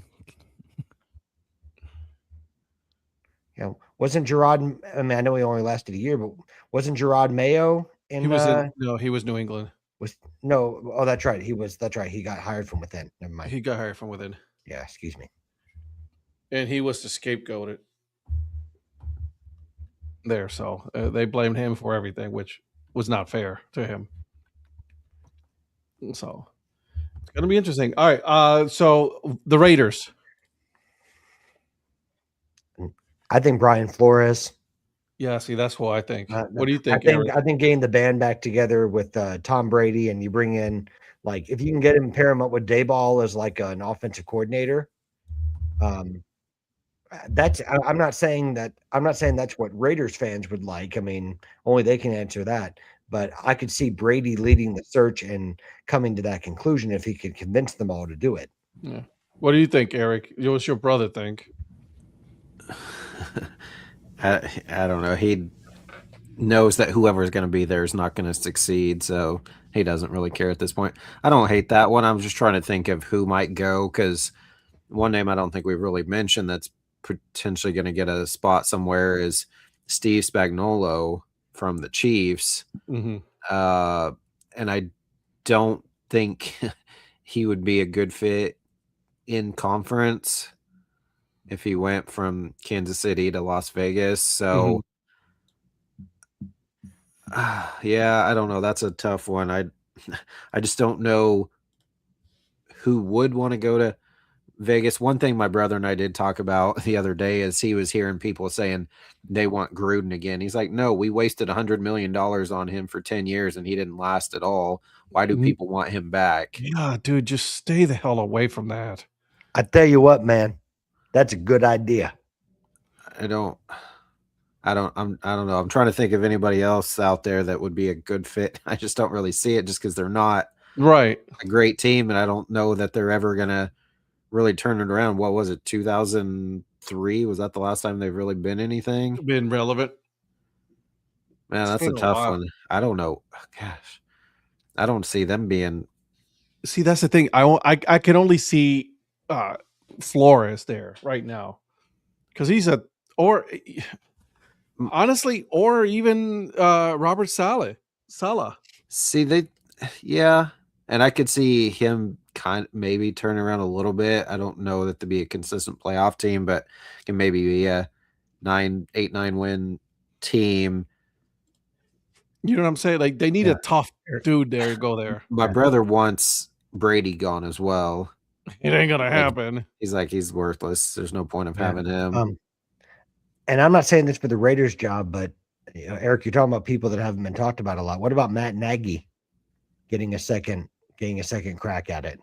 Yeah, he's been mentioned in head coaching rumors. Yeah, because he was with the Bears for like 3 years, and then he went back to KC. That's a tough one. I mean, I'm just asking. Because, no. It's a valid question. They thought that they'd have a chance, with Pete Carroll coming in with the success he had with Seattle, and then having Geno, and just neither one of them were great. So I just don't think that they're going to have much success, really, overall, regardless of who they bring in. The money's right. Yeah, you're right, Eric. That's just a tough one. Dabo.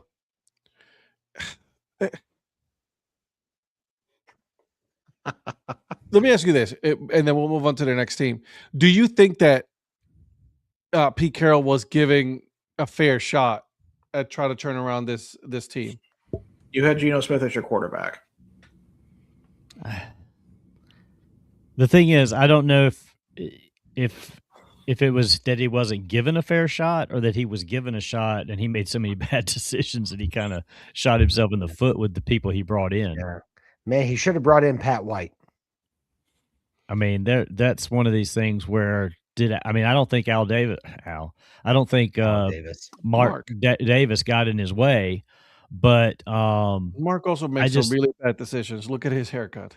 Yeah, but I just don't think Pete Carroll made good decisions. I mean, hell, he brought in Chip Kelly and that didn't last. So I think it just started off with just bad decisions, and it was like, you know what, I should have. Mark Davis probably like, I shouldn't have done this. Man, he thought it was going to be a better thing, and it was not. No, Chip Kelly's like, man, I'm going to Northwestern. Terry, you are. Terry. Realize I was behind a skip on once. One thought Cowboys and Steelers are similar. Mediocrity and past resorts keep them from winning now. Yeah. Ooh. Well, Jerry Jones is a horrible assessor of talent for sure. I don't agree with that because one is still making the playoffs. Playoffs? Oh, by the way, real quick, I also think that Jerry Jones does not care about the playoffs. He cares about the brand. It is entertainment for him. It is an entertainment brand. It's no longer a football brand. As far as he's concerned, he's fine with everything working like it is, and eventually he thinks it's going to hit, and then he'll be considered a genius for what he's done. Because he's the smartest man in the room. He's the smartest man in the room. I'll tell you what. I was just going to say real quick, I did find two former coaches for Mike Tomlin. Bruce Arians and Todd Haley did come from the Pittsburgh Steelers early on in Tomlin's career. Not that they were very successful. Bruce Arians was, but not Todd Haley so much. But anyway, that's the two there. And John Harbaugh actually had some pretty good coaches underneath him that had moved on. Chuck Pagano was there, Steve Spagnuolo, Rex Ryan, Jim Zorn, Jim Caldwell, Hugh Jackson, all came from John Harbaugh's coaching. Yeah, but none of them were successful. No, but I'm just saying they're at least known. They're at least known people that have had some success along the way. Terry, lay off the alcohol. They'll still be way behind the rest of the playoff teams. Again, it's yet to be seen. They need to make a lot of moves in there, and the very first move they need to make is keep the Jones family out of the football.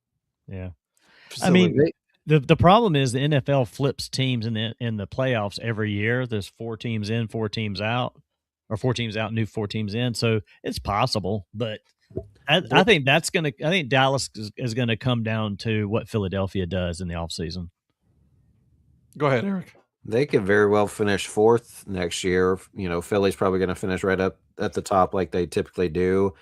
With Harbaugh there in New York, if Scadaboo and Dart stay healthy, Neighbors comes back, they could potentially be a little 500 or a little better. True story. And even Washington, if they backed anywhere resembling not this year, but this past, where Daniels was decent, they very well could finish at the bottom. They had some spurts where Dallas offense looked really good, and they have some defensive moments, but then you're like, okay, they still have a chance, and then they went right back to how they were and just completely lost it again. Yeah. Yeah, Harbaugh with the Giants is going to have a lot to do with that. I don't know if Philadelphia is going to be as good next year. I think Philadelphia might even miss the playoffs next year. At the way things tend to flip, there's always that one team that you're like, oh, they're a lock next year, and then they're not. So. Also, I want to see Virgil's spreadsheet, all these mark my words that he's had to mark down. Do you have it listed so we know when to go back each time and reference like stuff that Donnie said and what Terry's saying? And we're just gonna have a section called receipts. Don't worry, we'll bring out our box of receipts when they happen. Terry will be like, remember on National Hat Day last year? We'll be like, no, we don't remember. No, we went way past it already. When Terry's at baseball around the clock, then I'll go over his mark my words. We've got 33 hours. I think we got time. Virgil's gonna be like, okay, I just want to verify all of these so I've got them right. Did I miss anything, or did I, just like a check-in? Because that'll be right before the football season starts. So you want to make sure you have everything ready. Right. Yep. I had real life succession. Hey, I get it, Terry. I get it. They're just, we keep saying it, they just want to be in the news. They don't care about anything else. They don't care about the playoffs. They don't care about, they just want to be in the news, whether good or bad. To them, it's good publicity, and that's where they want to keep it at. With or without Huey Lewis? With. Okay. So, is there any other team that we haven't covered? Oh, the Tennessee Titans. Yeah. God. Nobody.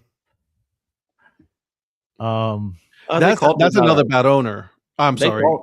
They called me about a week ago offering it, and I said I couldn't do it. Yeah. Well, they do have a bad owner there, so they do realize you're the GOAT, right? You should have taken the money, and then when they fired you, they had to pay you, and then you could have used it towards this. I'll call them back next week. Sounds good. My schedule has opened up. I'm sorry. I should have thought of that first. I can't add to the I was looking at my mental health for the job. I apologize. How selfish of me. Yeah, we don't care about the mental health. How dare you not look at Eric first? I mean, he would look at himself first. Correct. You got that right. Love me some me.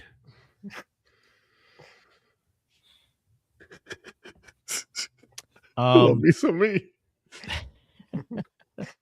Yeah.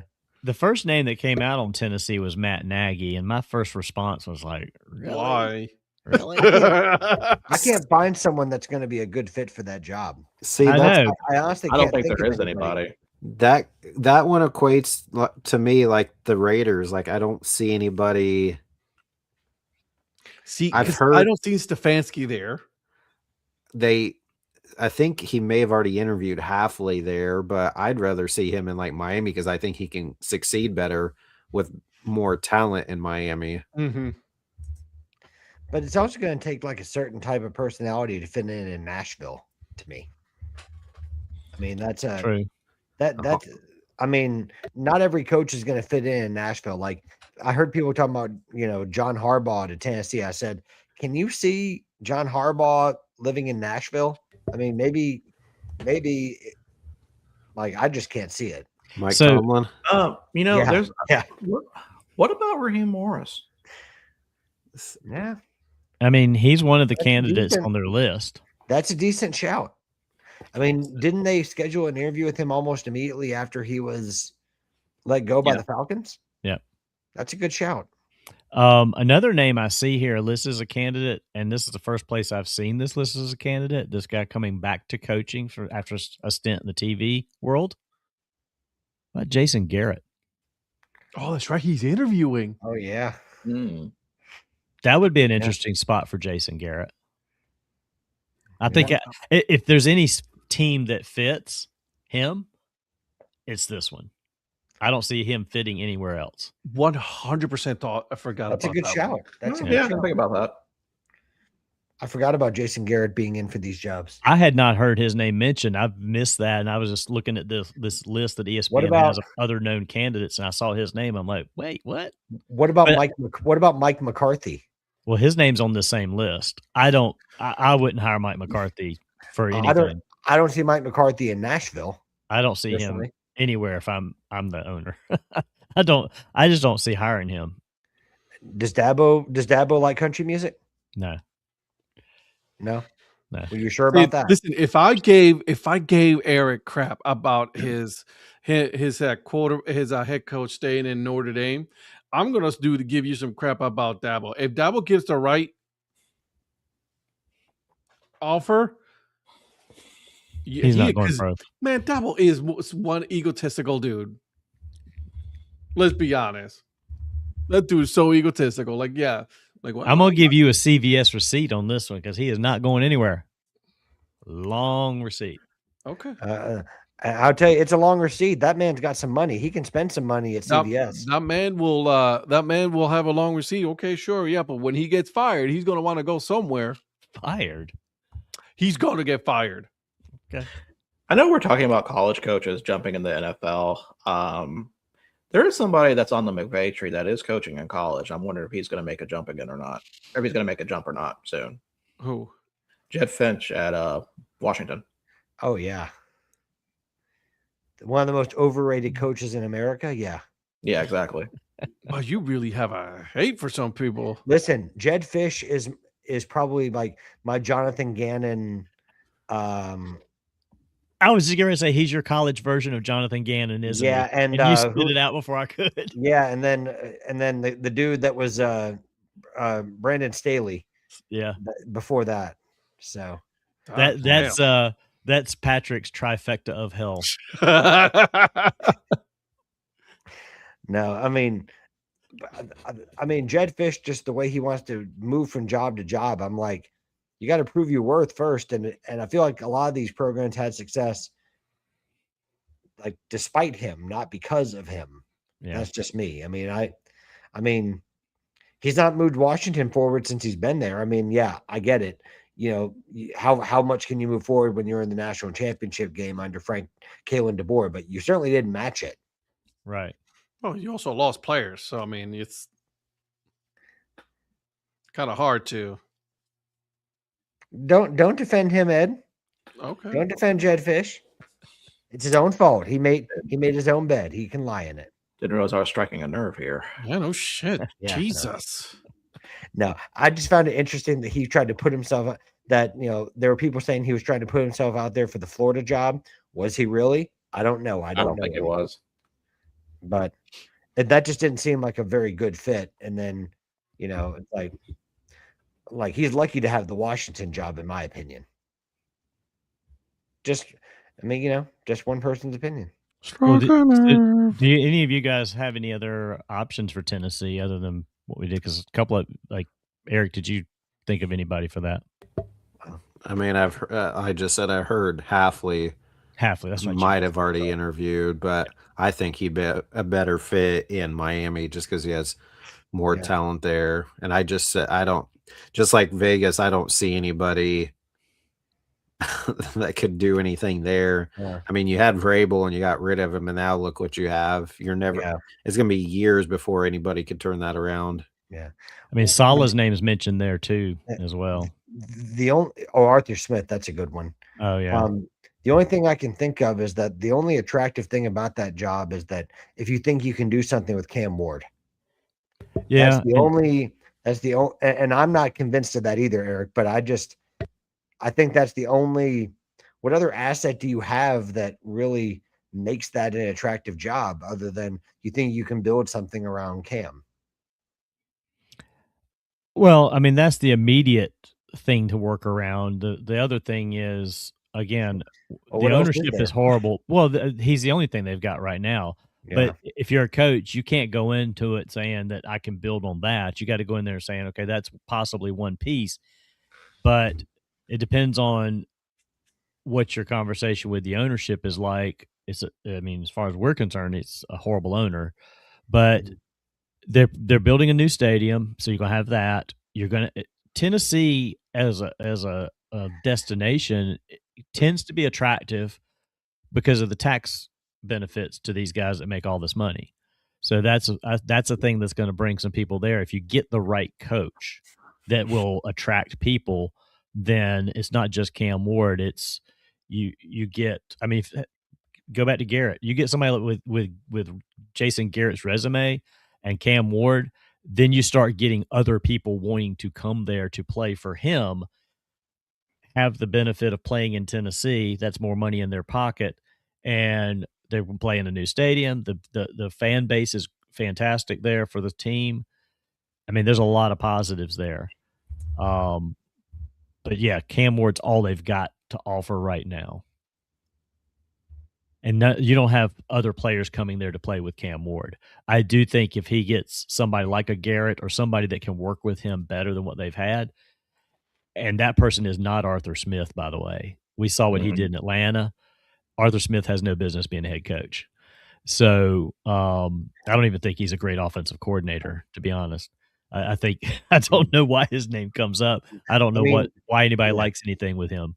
I mean, at best, he's got Norv Turner syndrome. That's I mean, that's a good comparison. Turner, but I agree with you. Norv Turner was a much better offensive coordinator than Arthur Smith. Absolutely. I mean, Norv Turner was fantastic at times where he was at. He would wear his welcome out fast though. Yeah, not as a head coach. We keep No, he was forgetting horrible about head coach. Who? Jim Schwartz. Yeah. What he's been able to do with the Cleveland defense. Does Jim Schwartz have a shot at the Browns head coaching job though? No. I don't think Tennessee's going to bring in a defensive coach when their only asset is a quarterback. And then Ed, I'm asking, I don't know.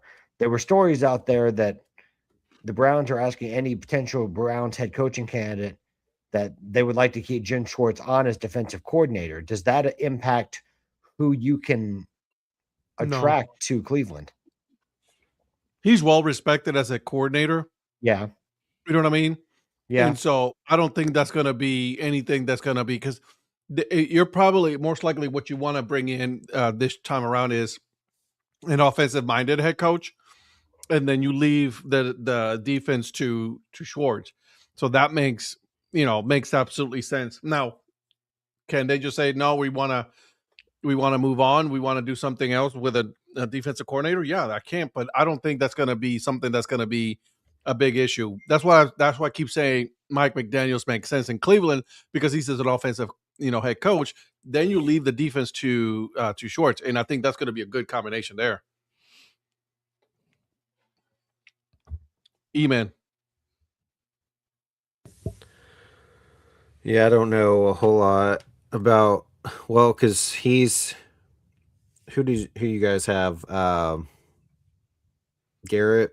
I'm trying to think just Schwartz as far as who all God, what's that rookie dude, that linebacker kid that just he's killing it right now.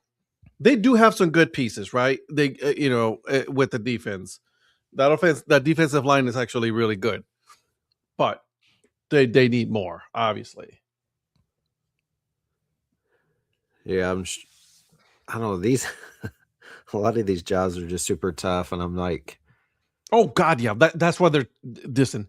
These are the bottom of the barrel. I jobs. know it happens yearly, but I just feel like with this group right now, it's just ones that year after year have a coach for a year or two, and then they're looking for a new one. So obviously, everybody they're trying is not working out. Mm-hmm. Well, a lot of that is because almost every one of these have horrible ownership. So nobody can do anything about it either, can they? No. Nope. And that's why you're in this constant cycle. I mean, the Cardinals don't have great ownership. Atlanta has okay ownership.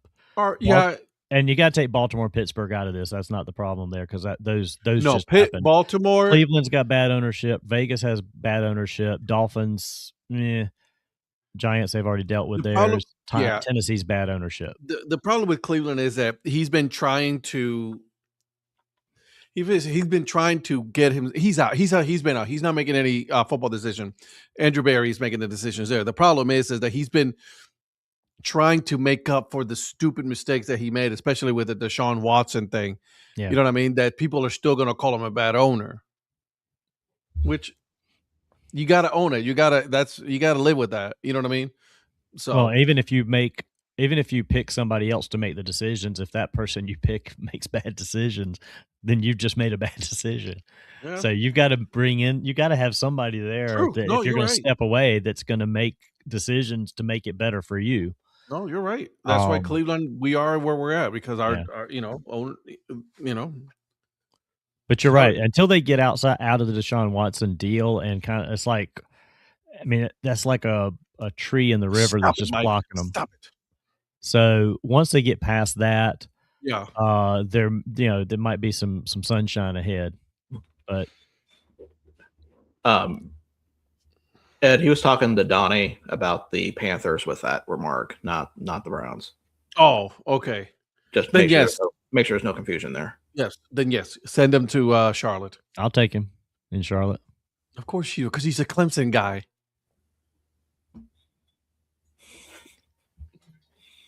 I'll take him. We've heard. You're gonna have to pay out the asshole, though. No, he's already got paid. He's gonna have to. If he wants the job, he'll take what he gets.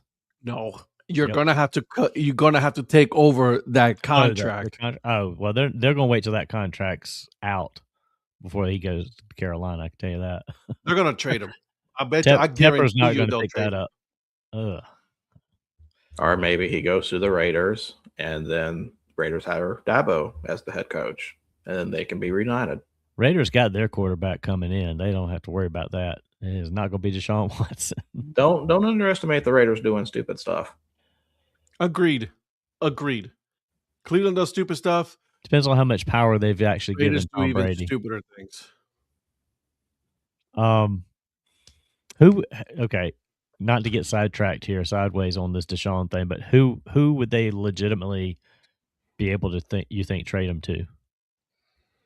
I mean, who would take on that mess and need a quarterback that they're willing to give a chance to like that? Jets. Good answer. Okay. All right. That's legit. Raiders always do Raider things. Raiders are gonna stick with their QB at Mendoza there. So Arizona people in the Dabo. Yeah, Cardinals are gonna be my honorable mention. Arizona. Mm-hmm. But here's the thing. Here's the crazy part. Watch him, and it always happens with Cleveland teams. Watch him do good as soon as he leaves Cleveland. Of course. Well, it won't be with the Jets then. If he goes to the Jets, that will be the one place that won't happen. True. That's true. You're right. You're right about that. So it's a good conversation, boys and girls. I like this one. All right. Yep. Mr. Producer, I've taken enough of your time. I do apologize. No, you're good. You're good. I mean, after all, it is DHC. But speaking in Cleveland, do you know who's also been spotted around in Cleveland? Oh, yeah. Who is that? Well, gentlemen, welcome to Gully Watch. I thought you were going to say, speaking of taking up too much of our time, it's time for Gottlieb Watch. No, I thought about it. I had one earlier when we were talking about the point shaving, about, whose name wasn't on that list. But, but sadly, it wasn't done yet. Surprise. So welcome to Gottlieb Watch as I chronicle Doug Gottlieb's road to 10 wins in the Horizon or in Division 1. And we are currently at 8. So we're fast approaching. This may be the penultimate episode of Gottlieb Watch. We'll see what happens. And what rhymes with 8? Cleveland State. Let's go Cleveland. I believe I'm going to go with no. How'd you look at that? It's like you're already reading my material. Right. So tonight's game, which just finished, was the Cleveland State Vikings. This was at the Holstein Center in Cleveland. Holstein, whatever. Current record is 5-13. Their last year record was 23-13. So definitely a dip in for form for them. And Green Bay was the road favorite at 3.5. So, gentlemen, did Doug Gottlieb win this game? Hell no. Yes. I don't think he won this one. Okay. And the answer is he won. Oh, wow. 88-73. Covered so that is win number 9. Some bitch. And so big win at the Wally Stein Center. Oh, mother trucker. Big win for them. Definitely, like I said, they pretty much had control of the game. Probably after the first 10 minutes, they were down a little bit quite early, but they came back just fine. Their next game, we're playing the Oakland Golden Grizzlies, which is also tied for second in the Horizon League. Oakland, which Oakland is this? The one in Vegas. I believe this is the Oakland in Oakland, Michigan. Yes, correct. And I think they were playing tonight, actually, weren't they? They are playing tonight. I started to put that game on. I put on the Bruins and Kraken. Yeah, I'm watching Wichita State, Florida Atlantic, but I'm trying to follow that one too. Why is the game in Florida and they started at 9 p.m. local time? I don't know. Explain to me why Oklahoma State, Kansas State is playing at 9 p.m. on Saturday. Are they? Yes. TV? Yes. Michael, 2 of those wins don't count. Yes, we do not count the Division 3 win and the NAIA win. So when it comes to Division 1 wins, we are at 9. When it comes to Virgil, they're only at 9. I believe we all agreed to that. We all agreed to that. I didn't, but I went along with it. Yeah, I didn't sign anything. Oh, here we go. Here we go. Here we Well, I'm go. sorry. No, Next time I will charter the articles. No, of I'm back. Donnie Watch. As I'm long back as- at Virgil. Listen, I'll question Virgil when it's appropriate. This is not one of those times. As Virgil, long I'm as- with you. As long as he keeps stipulating Division 1, I'm okay with it. I'm not gonna like bait and switch now, because if I did that, it would have been over and I'd been done with this project. But we're not doing that. No, we're not. What if he sticks here and he doesn't win the rest of the season? Then That would absolutely be hilarious. I was just gonna say we'll have a lot of spreadsheets to do, or a lot of slideshows to do.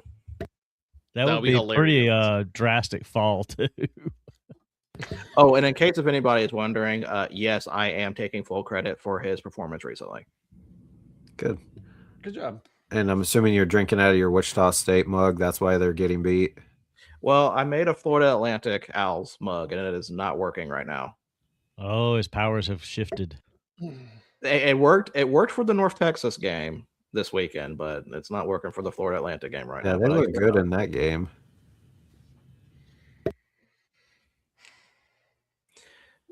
Yeah, so we'll see how that goes. So let's go ahead and jump into whenever I have time to make music and sing the theme song for Gottlieb Watch that I may or may not have written. So Virgil, let's I go ahead. know you know how to make music. I mean, if you don't drop the Benny Hill theme on this thing, you're doing it wrong. Well, see, the Benny Hill theme would have been perfect for the first season because, man, that was bad. This one, I feel like I can't do that. I guess that's true. So we're going to go ahead and hop into picks and just do our analysis of these games as we go through them. So let's go over what the first game. Prophet's gone. He just Dang, I guess he does not want to make picks. Okay, he's like, I'm out. I'll see you guys later, bro. So we will be. We He will had be to pee picking. bad. We will be picking for profit, I guess. All right. So our first NFL playoff game. It is the Bills versus the Broncos. Can I ask you guys something on because I'm looking at the schedule here. TV schedule. Bills and Broncos feels like that's a prime time game right there. I don't know. I feel like 49ers Seahawks is more intriguing. I don't know, man. I just Donnie, feel you're like muted. Oh, hey, welcome back, Eric. Sorry. I agree with that. With the 49ers and Seahawks, does feel more like a primetime game for Saturday night. Over the Bills and Broncos. Yeah. What do you think, Eric? No, Bills Broncos. See? Thank you, Eric. God, somebody agrees with me here. That's just a divisional game. Yeah, it'd be a good game. It's second round of the playoffs. Two good teams, but I They think face Bills, each other Broncos- already. Broncos, yes, are the 6th seed, but at the same time, they very well could be a top 2 or 3 seed. So I think that's going to be a better matchup. Thank you, Eric. Appreciate that. You're welcome. Well, okay. So that's 2 for 49ers Seahawks, 2 for Bills Broncos. So what does Patrick think? His snack is good. My snack is delicious. No, he agrees with you on the 49ers. Yeah, I and think I'd Seahawks. go 49ers Seahawks.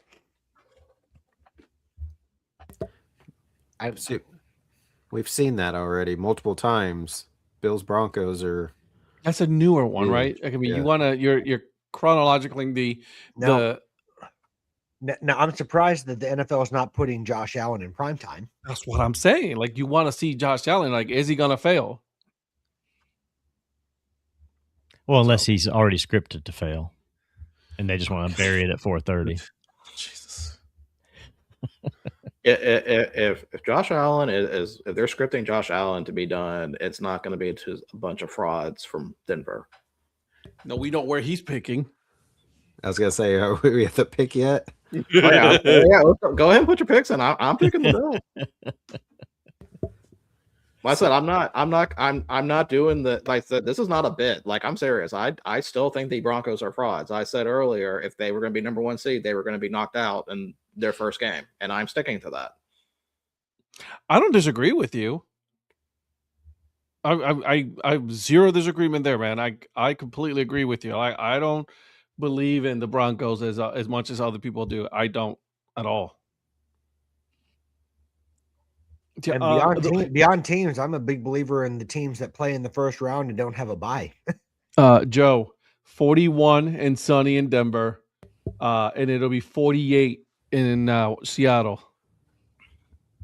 Patrick, it's not college football playoff type buys because that's like 3-4 weeks, but still a week. I agree that getting the bye is not all that it's made out to be. I was talking to Zach about, the Patriots not getting that 1 seed. And I said, I don't know that you necessarily want it. You're great with the 2 seed because you had your home game. You'll have another home game. And if the Broncos get knocked off, you'll then play and you win this week, then you'll play Buffalo at home. So they could very well have 3 home games and not have that bye. So I agree. I don't think the 1 seed's necessarily the best. Obviously, Green Bay they should have won that game, but they rested their starters week 18, which was their bye, and Love didn't play for the last 2.5 games, basically, because he got knocked out. Now, I didn't think he looked rusty, but again, they end up losing. So it's that where you kind of have like essentially a bye. It's not always, the best to me, I don't think. So.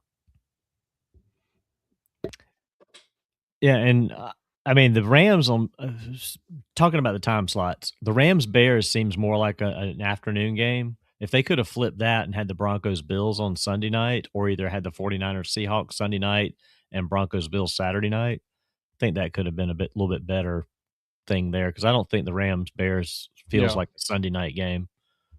Donnie, and it's starting earlier on Sunday night than normal too. Donnie, how does the cold weather vortex impact people traveling this weekend for playoff games? Well, I mean, if you're going to put the Chicago game on at 6:30 p.m. when it's going to be 20 degrees and snowing, you're disservicing the Rams to some extent. That seems like that should be an earlier game as well. But the Texans are in their customary 3:00 time slot for a playoff game, so that kind of got that locked down. But who needs the National Weather Service when you got Donnie? But see, it's 3:30 on a Saturday and it's 3:30 Central. So they're at 2 p.m. Central on a Sunday. So it's not quite the same. True.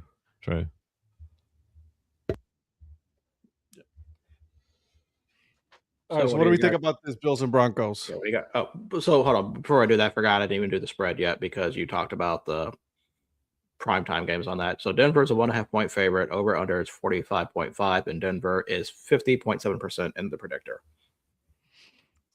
See, as the 1 seed at home against a 6 seed, and they're barely favorites. They're not even getting the full 3 points. Did you say the over under is 25.5?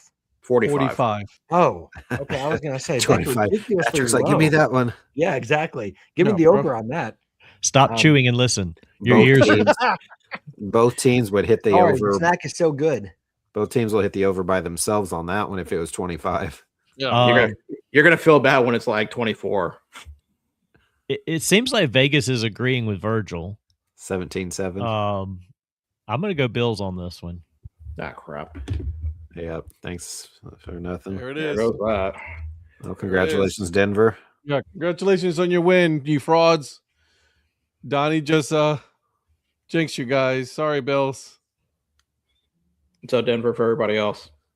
No. God, I don't know. Buffalo.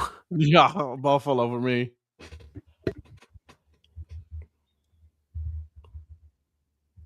Yeah, I'm not gonna pick the Broncos. I haven't had it. You know who's gonna be mad at us, right? She don't come on here anymore. She doesn't. She don't care. She don't like us anymore. Nope. Yeah, she doesn't like us. She's abandoned us. Mm-hmm.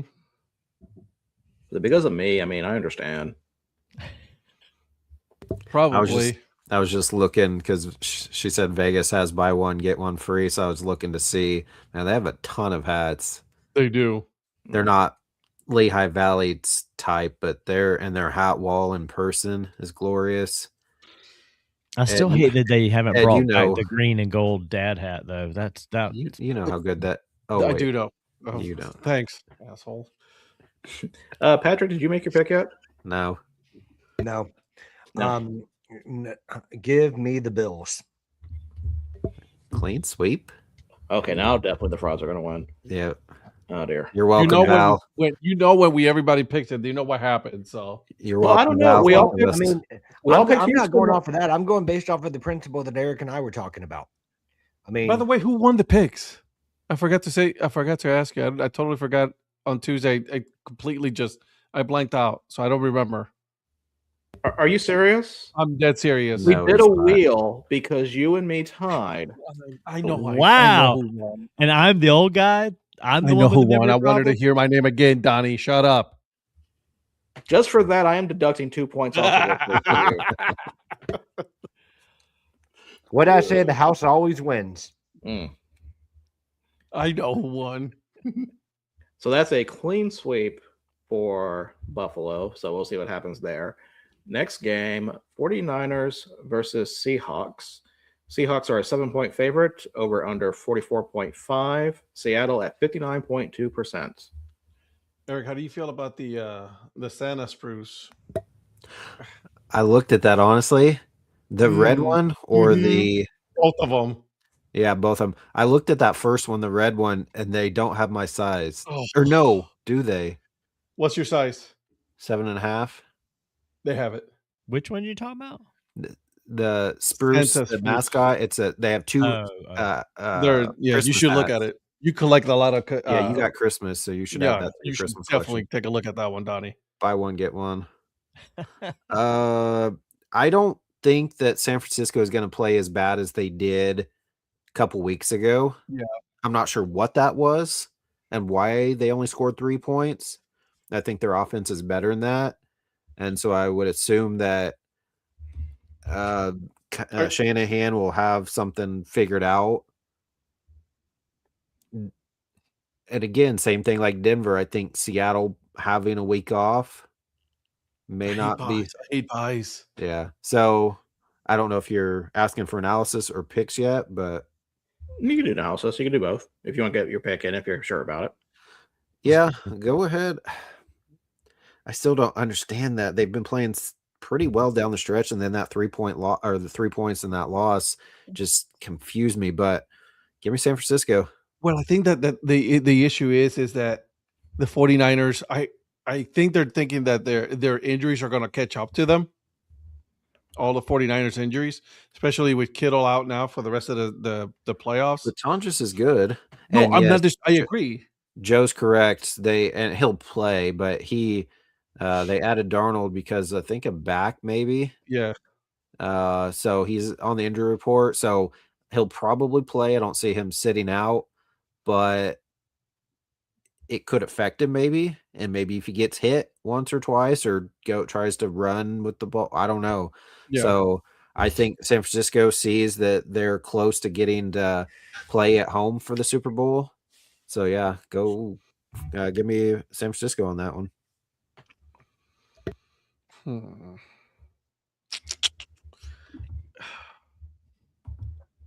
looking at 44.5, and then Seattle's 7.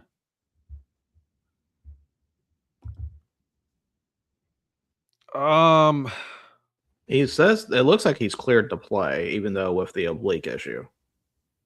Or yeah, oblique, not the back. Same area. Yeah, it's right. They both have a B in it. Yeah.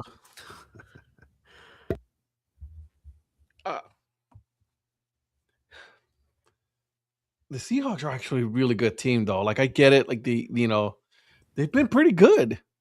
Yeah, but they're not as fraudy as Denver, but there's still something about them. Yeah. I don't know how they're the 1 seed. They just don't seem like the type of team that's that good because JSN's all they have 2 decent running backs with Charbonnet and Walker, but JSN's the only one that's really that great. But Darnold got Minnesota in the playoffs, and they're like, we're good. We'll take our guy that we drafted, and then he completely sucks. So how much do they regret not having Darnold? Oh yeah, 100%.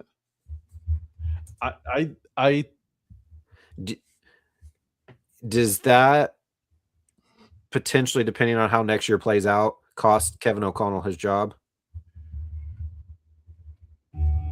Potentially. Because they're like, let's get rid of the guy that took us to the playoffs. Now, obviously, the guy we drafted got hurt, so they didn't have a whole lot of choice. But then follow that up with he was terrible. So this year, so if he has another bad year next year, is that it for O'Connell potentially? Which he's been a decent coach. You shouldn't. He has some good players, but I think they got rid of Darnold too quickly, especially the way his season went last year.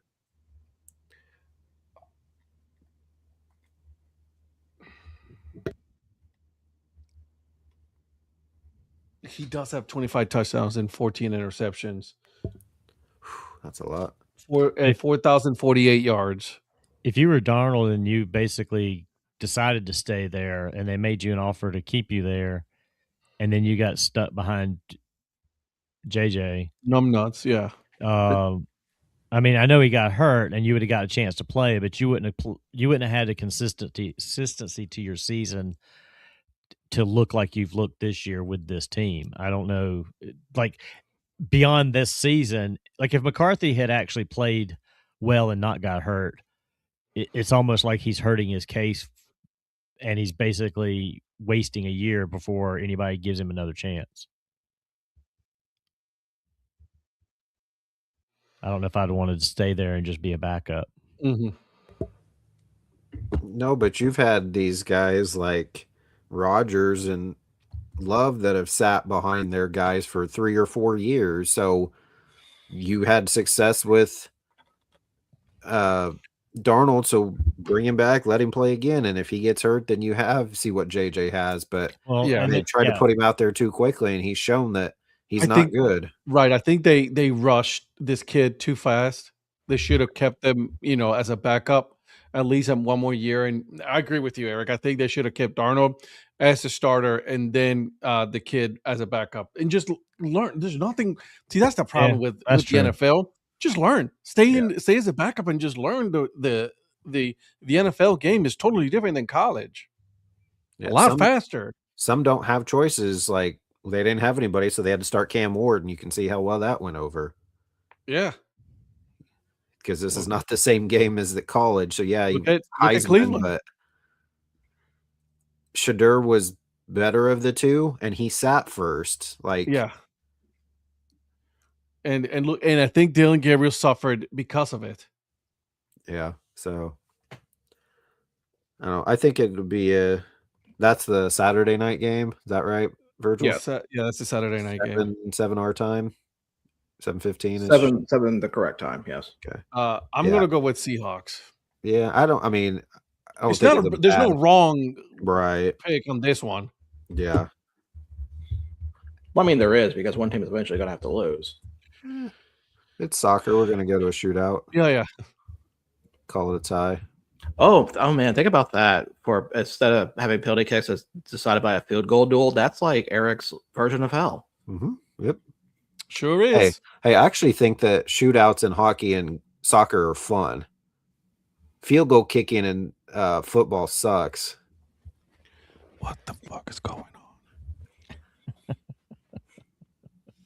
Hey, when Brandy Chastain ripped off her jersey in 99. 99. See? 99. That's why I'm a big fan. World Cup. Big fan. That's why I like those shootouts. I bet. That was an exciting game, though. So that was go USA. Yeah. Don't stick your head at me eating your hot Cheetos or whatever you're eating. Flaming hot Cheetos. Is that the big bag? With his red. I know his 2 fingers are.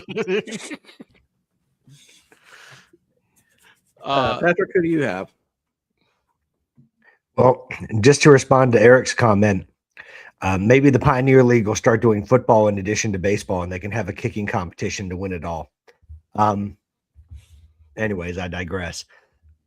But I wouldn't be surprised if the Seahawks win this game, but I'm going with my policy of the team that played last week is the one that I'm riding the hot hand with. And I also think that the 49ers are going to have some confidence having gone into Philly. even with George Kittle hurt, I think Eric said it best about Tongas is a good replacement. He's already had to fill in for Kittle a lot this season, so I think he has a chance to have a big game. And Kyle Shanahan, I think, is an X factor. He's had a really good year with this team, and he's playoff tested. He's had ups and downs. He's had ups and downs, and I think he's learned a lot from those. So give me the 49ers. Who is Seattle's coach? Mike McDonald. See, Shanahan's got the experience. He was the Ravens. He's the youngest coach in the NFL, and he was the Ravens defensive coordinator. Probably not as young as Wichita's head coach this year. Yeah, I ain't kidding. Manager. 30? Oh, you mean the 10-year-old? Yeah. Jesus, he looks 17, doesn't he? I want to know his coaching background because he played in the Giants organization. But goodness, they showed that dude. I send that to everybody. You guys and my brother, my son Zach. My son said 23 tops. I'm like, it says he's 31. He's like, no shot. That dude's 31. That's insane. I was like, wow, we hired a guy as old as Easton. No, I said he went to the same place that Julio Franco did to get his ID done. Oh, or Fausto Carmona. Ooh. Except he did it in reverse. Except he did it in reverse order. Instead of looking younger, he got to be older. I just hope Nico Giordano, or however you say it, is a good coach. That's all I care about. Get us back to the playoffs, coach. Donnie, Seahawks or 49ers? I'm going to go Seahawks at home on this one. I want to go 49ers because they've kind of found a way. But without Kittle, Mac Jones, Purdy is not the same quarterback when Kittle's not in the lineup, and that environment in Seattle is tough. I think Seattle pulls this one out. I would have thought that Philly was tougher. And because they're assholes over there, so yeah. I think I'm going to go with Seattle on this. You get that from your guy Paul? Is that why you called him that, Ed? What? He's a Philly native. Well, a lot of those they're assholes over there, bro. Including Paul. Oh yeah, he has his moments, especially on your episode. Yeah, with where those he's like, tough-ass questions. I don't get. Well, he goes, and I don't. Ed can take a flying leap. Did you hear when he said that? Yeah, like wait, hold on. I'm sorry. Paul was on that episode. Yeah. Oh, didn't realize that. Should have listened to it. How about that? Yeah, he only heard the other voice, host. Oh, that's what it was. Yeah, it was like it was her, and then it was like three other dudes. I think it was what were their names? Like Edward and Jimmy or something. I wasn't paying attention. By the way, giving me shit about like, I haven't been on. That's hilarious. She planned on being home in time to like get online plenty of time early, and then her dad's like, "Where are you at? Are you still at work? Come downtown. Your uncle's in town. We're gonna go get some drinks." So she had some drinks, went home, and then we finally got started. She was on her phone when we very first got started. She didn't even answer when Paul said, "And with me, as always, I have." And she didn't say anything. That's what I was like, Dan Simon? Oh. And then she's like, "Oh, I'm here." And then she switched over to her computer. I saw that. That was funny. That was a good comeback on you. That was a good cover right there. That was good. Have you guys listened to the Minor League Nerd episode with Paul? Not yet. Not yet. Listen to it. Listen to it. That's I've got some catching up on a lot of these podcasts this week. Bro, let me tell you, I was like, I did not expect that one. Which episode is this? The one with Paul. Well, I know what you said, but I haven't heard just it. In the context. You got to listen to it within the context in which it was said. So, it was good. Both your episodes, your 200th episode was really good, though. I was laughing my ass off. Thank you. I thought it was really well done, yes. Next game. Texans versus Patriots. Patriots are a 3-point favorite.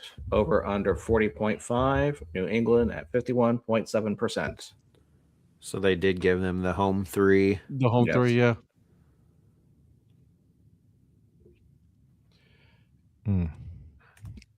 I think this is the toughest game to pick of the 4, to be honest. I mean, I'd agree with that. It's gonna be tough, man. I'll go first, Virgil, since I always wait. I'm riding with the Texans defense. I didn't think that the Patriots looked very good last week. That doesn't mean that they won't this week, but I think that the Texans defense is licking their chops at, showing what they can do in the playoffs. So give me the Texans. They abused Aaron Rodgers in that game. Yeah. And I thought the Patriots looked pedestrian against a lesser defense last week. But at the same token, Patriots only gave up 3 to the Chargers, and Stroud had a really bad game, and I think that's going to continue. I think that New England's going to be better offensively this week than they were last week. And so for me, give me the Patriots. That's fair. Ed.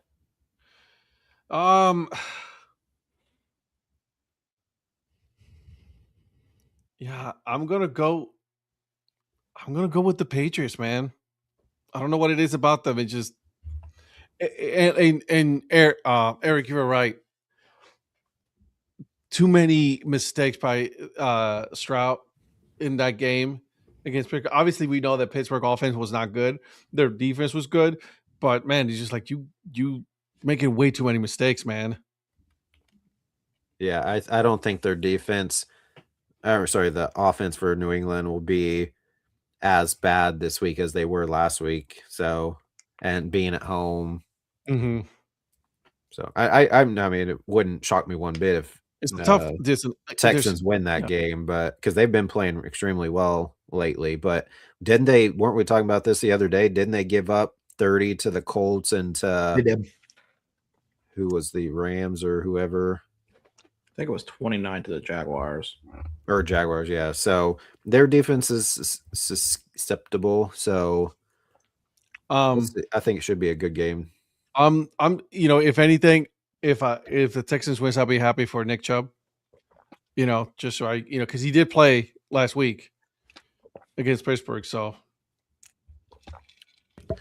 I think Marks could be an X factor, though. Yeah, I could see that. Is Nico Collins playing? He should. Well, he had a concussion. Did he get hurt? He got a he was in concussion. He was in concussion protocol, and I don't think he's going to be cleared in time. Too short of a week. Because that was Monday. Ooh, then yeah, that's going to hurt their offense even more. So they're going to have to rely too much on that defense, which they already are. Now they got Christian Captain Kirk coming in, and then yeah. He says it remains. I think that Marks is an X factor. Listen, I may have the wrong pick. I'm going to finish last again. I might as well. Joseph. Donnie.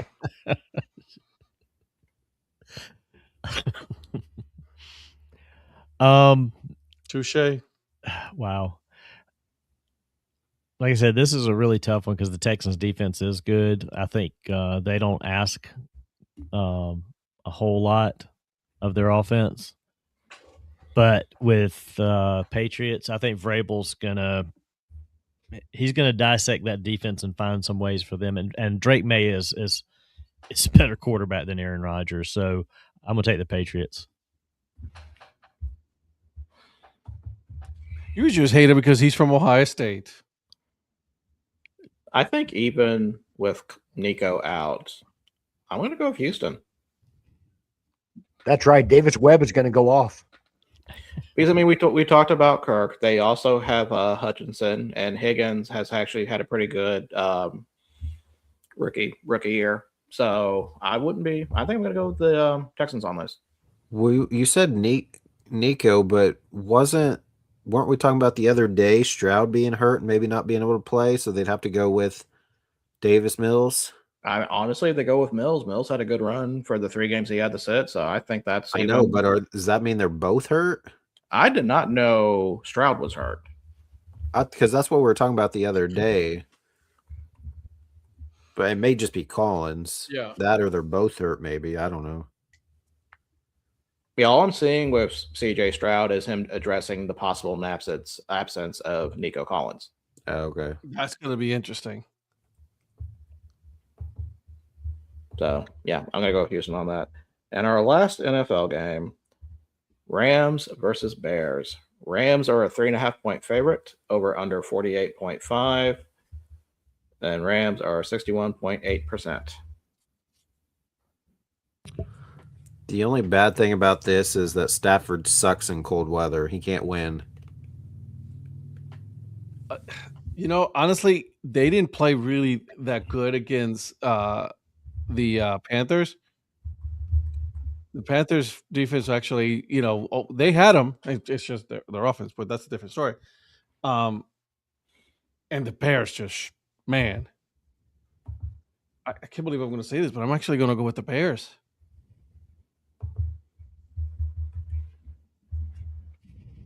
Yeah, Eric. I'm gonna go. Oh, sorry. Oh, sorry. You go ahead and jump in, Donnie. I was just going to jump in and say I'm going to go with the Bears as well. Okay.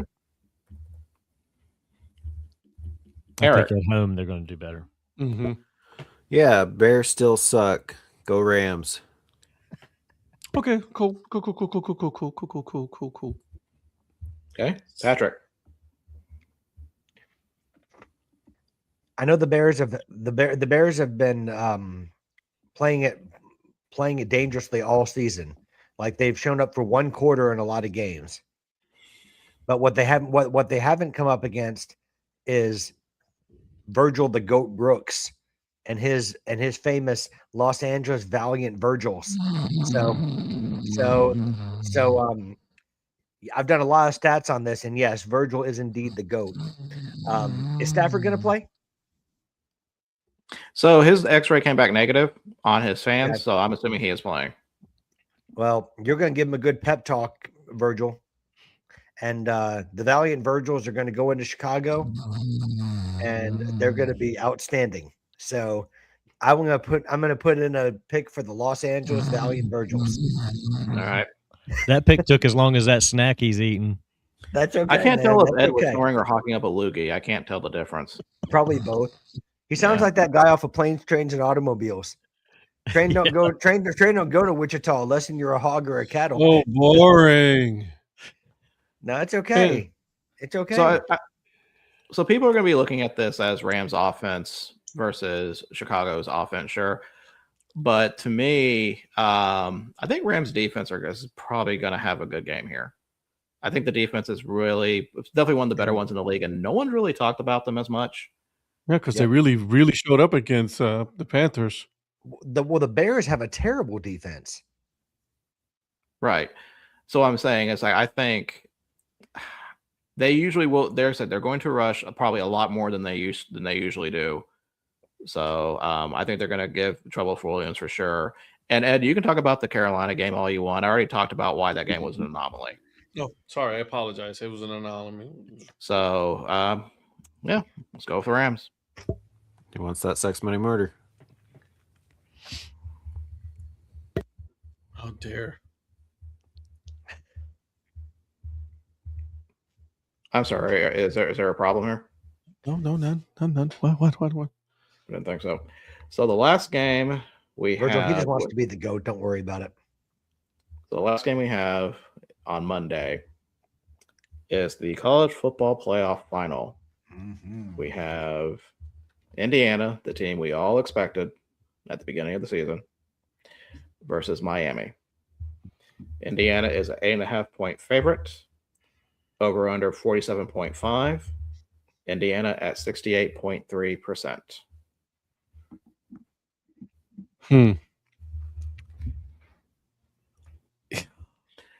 And then the other question I'm going to add for the tiebreaker: if Miami wins, will Michael Irvin do a line off the trophy?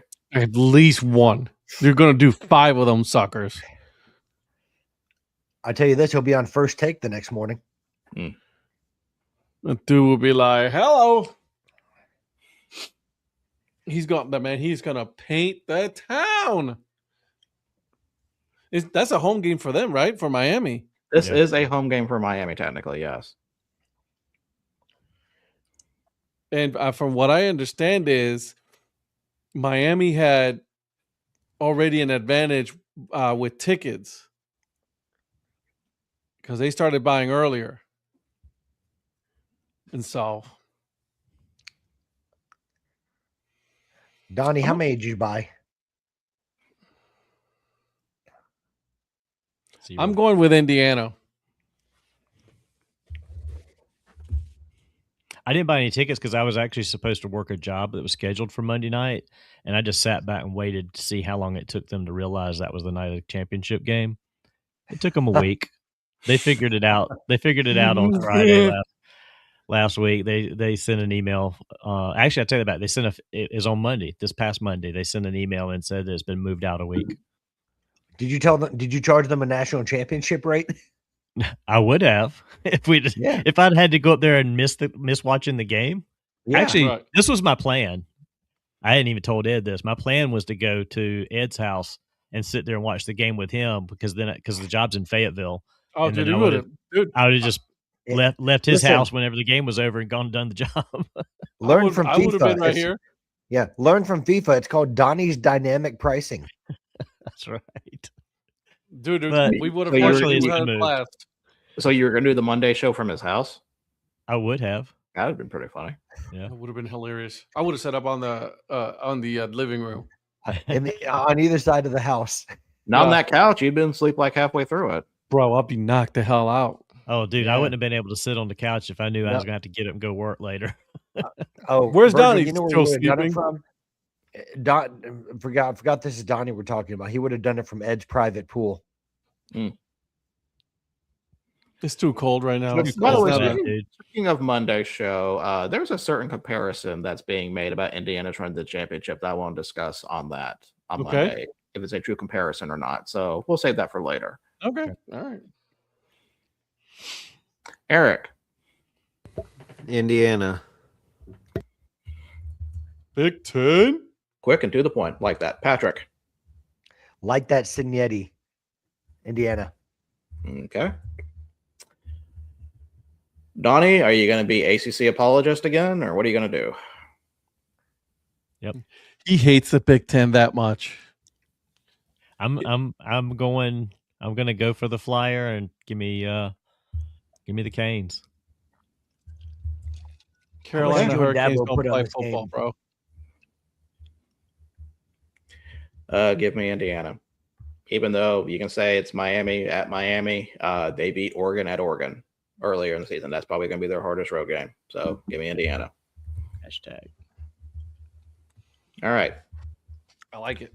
So that is it for games. So now over under. So we go with who won first, and that will be Ed. Good, I've got time. Me? Oh, I'm probably going to lose this week. 45.5 on the Bills Broncos. I'm going to go on the. Actually, you know what? Give me Texans Patriots over because it's a 40.5.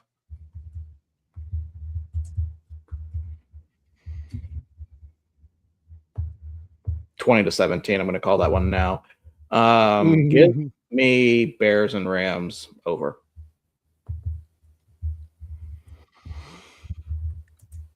Okay. Eric. So I know that Ed wanted to do it, so give me Bills Broncos over. Yeah, I did. Okay. Donnie. Well, I'm going to take what you said and didn't use. Texans Patriots under. That's going to be a defensive battle in that game. Yeah, I can probably see that being like 24-21, Donnie, so sorry. Patrick. I love how you just gave like two different scores in the same game. I was hoping you were going to catch that. What's the? I got it. I was like, wait a minute. He said 20-something 17 earlier. 20-17 for me, and then 20-21. I know. I'm like, wait a minute, he just changed the odds on the Wait, same hold on a game? second. What's the line for Indiana, Miami? 47.5. Give me the over. Okay. God, that was funny.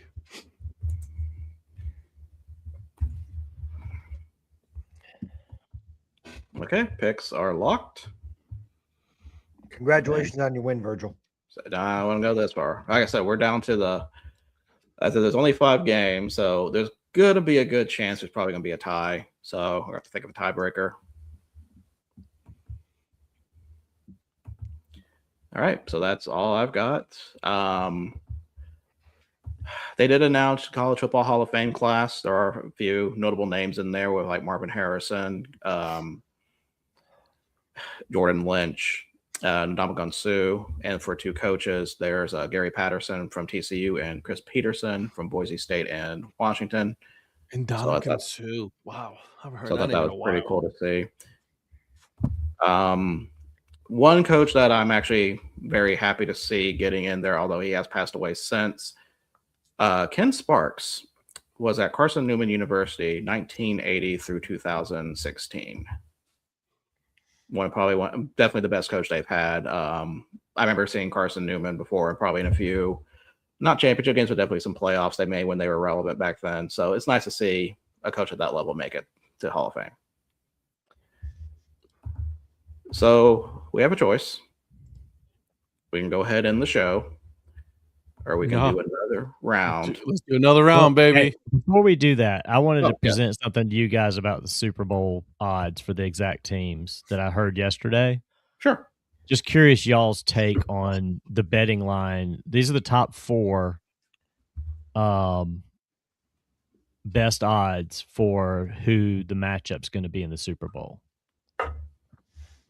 If you had just each one of you, what do you think? I'll tell you what the 4 are. I want you to all see if you could tell me out of the teams that are left, which matchup do you think is the one that has the best odds according to DraftKings?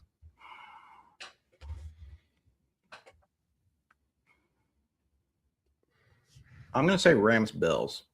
No.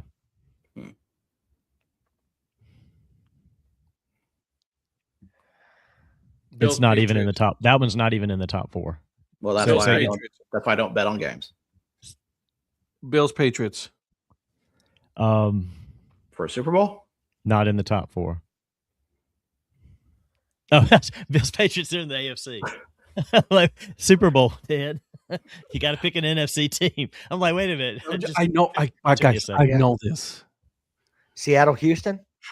I was just waiting for Donnie. We're like, wait, hold on a second. I don't see that on the list. It took me a second for my brain to register what you said.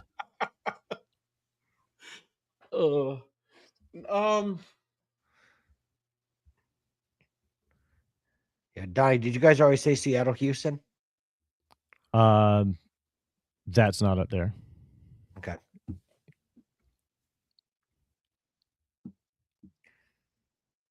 I was a little surprised, but Chicago, Denver. You had one chance. Bills Rams. No. Just said that. I don't. Eric, what you think? I have no idea. It's a good answer. We'll just pick out of the teams that are left. What do you think? Nah, this people with boring game. Jesus Christ!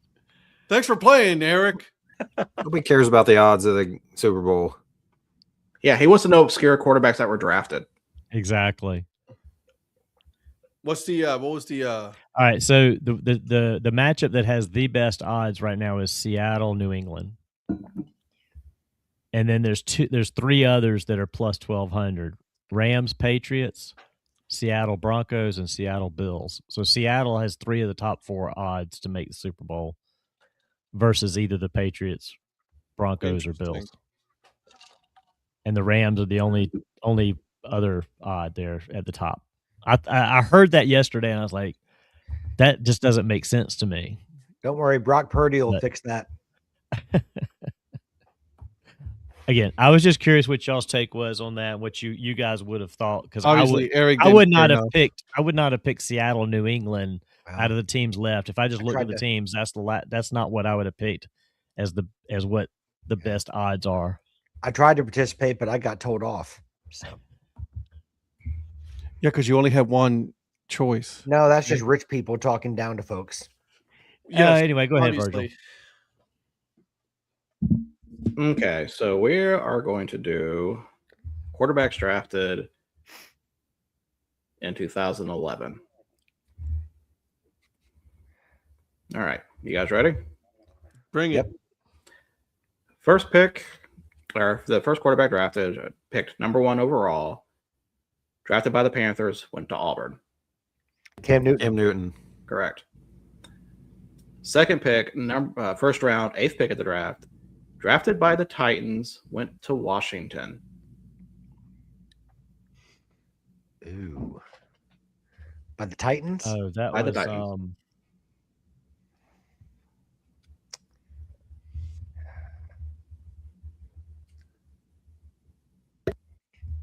What's the kid with the long hair? What's that? Man, yeah, he got hurt. Man,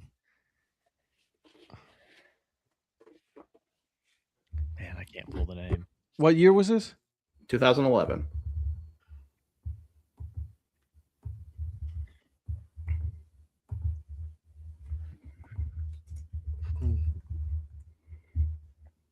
His notable moment in college came when he celebrated after a touchdown, which moved back which caused an excessive celebration penalty, allowing BYU to kick a field goal and lose that game for them.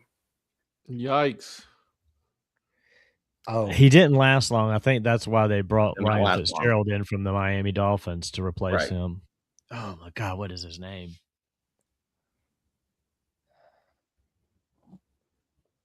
Starts with an M, I think, but I can't. It's not. It's not okay. I can't No. pull the name. I can't pull the name.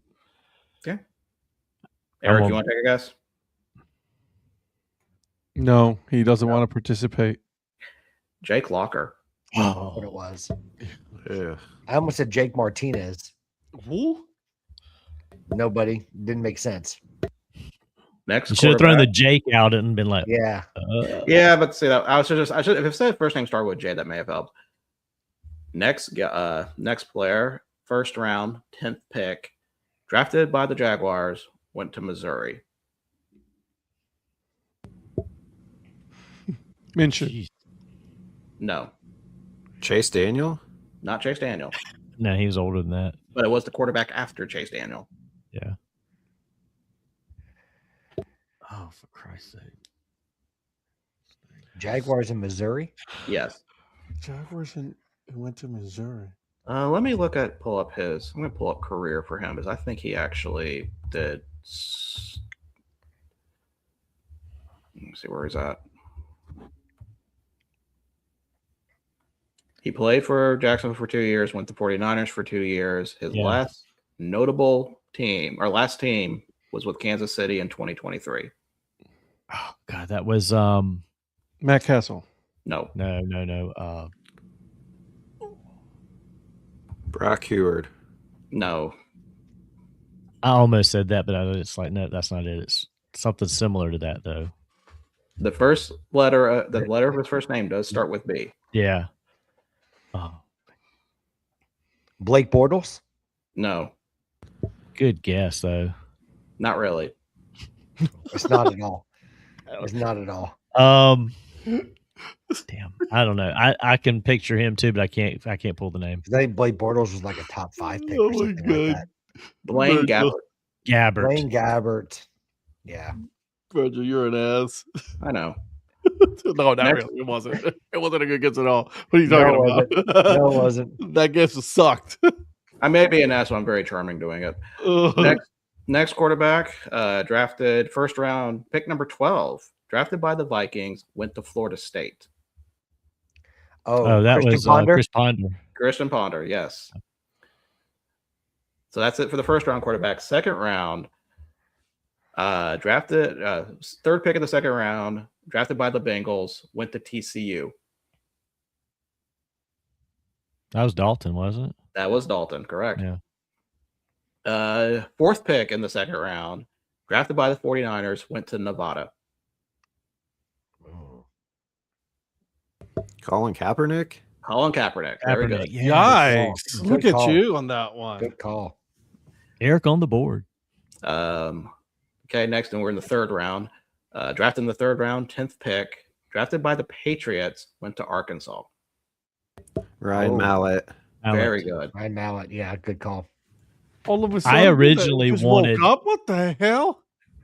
When that draft happened, I wanted the Panthers to draft Ryan Mallett over Cam Newton at the time. In hindsight, very bad choice. But at the time, Ryan Mallett was highly thought of and highly touted until the draft happened, and something happened between the combine and everything. His stock dropped. Anyway, all right, next game. No, sorry, next game. Sorry, I'm saying next game. Next player. Drafted in the 5th round, 4th pick, drafted by the Chiefs, went to Iowa.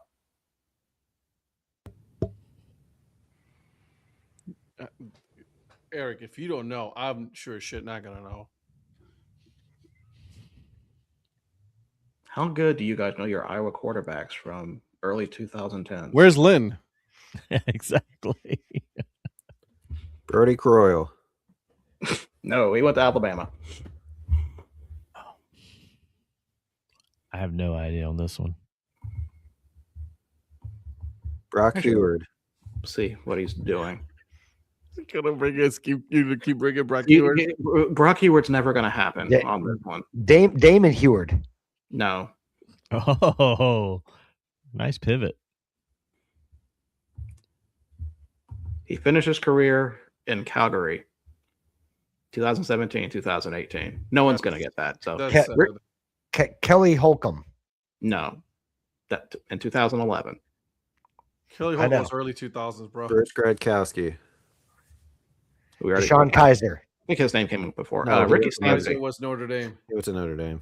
Ricky Stanzi. Nope. Okay. I remember the name now. Never guessed that. Ricky Stanzi now. Next one, 5th round, 21st pick, drafted by the Texans, went to North Carolina.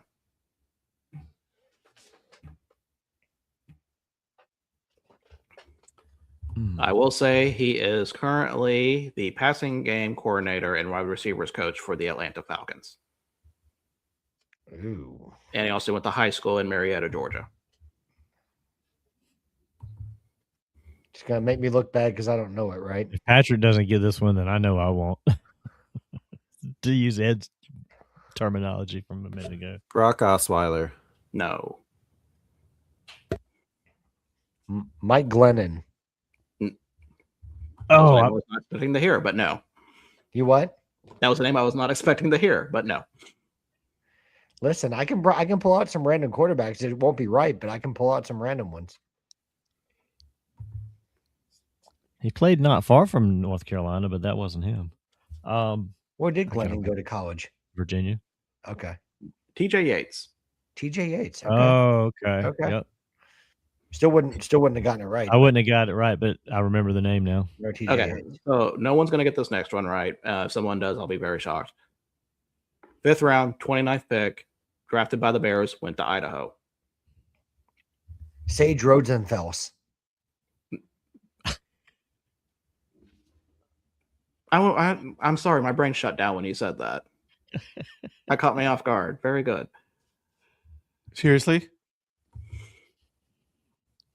Was that right? No. I didn't think so. What an ass. Was that right? Absolutely not. We're all dumber by now. Don't know. Trust me, Ed, that's not the first time I've heard what an ass today. Are you serious? Wow. Because Ed's already told him 3 times. 3 times. Yeah. Oh, It is Nathan Underley. No idea. No Never one even got heard of him. Yeah. Okay, 2 more left. 6th round, pick 15. Drafted by the Ravens. Played at Virginia Tech. And to add a little more intrigue to this player has started a game this year. Holy crap. Oh. A wily 14-year veteran. Jesus, what is his name? Did he play for Cleveland? No. Okay. Because that's a lot of quarterbacks.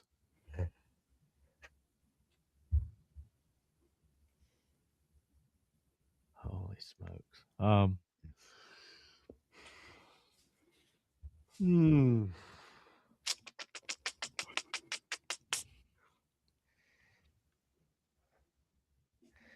All right, since we're this far into waiting, what team did he play for this year? The Jets. Damn. Tyrod Taylor? Tyrod Taylor. Okay.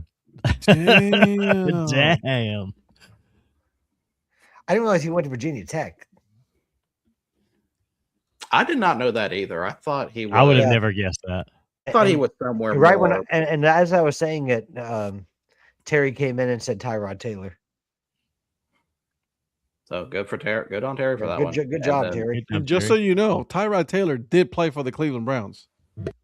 I'm well aware. Thank you. Yeah, but I said this. I was talking about this season. He didn't play this season. I was talking about overall. Oh, I thought you meant this season. I'm sorry. So yes, Tyrod Taylor did play for the Browns. Last pick, 7th round, 5th pick in the draft, drafted by the Jets, went to Alabama.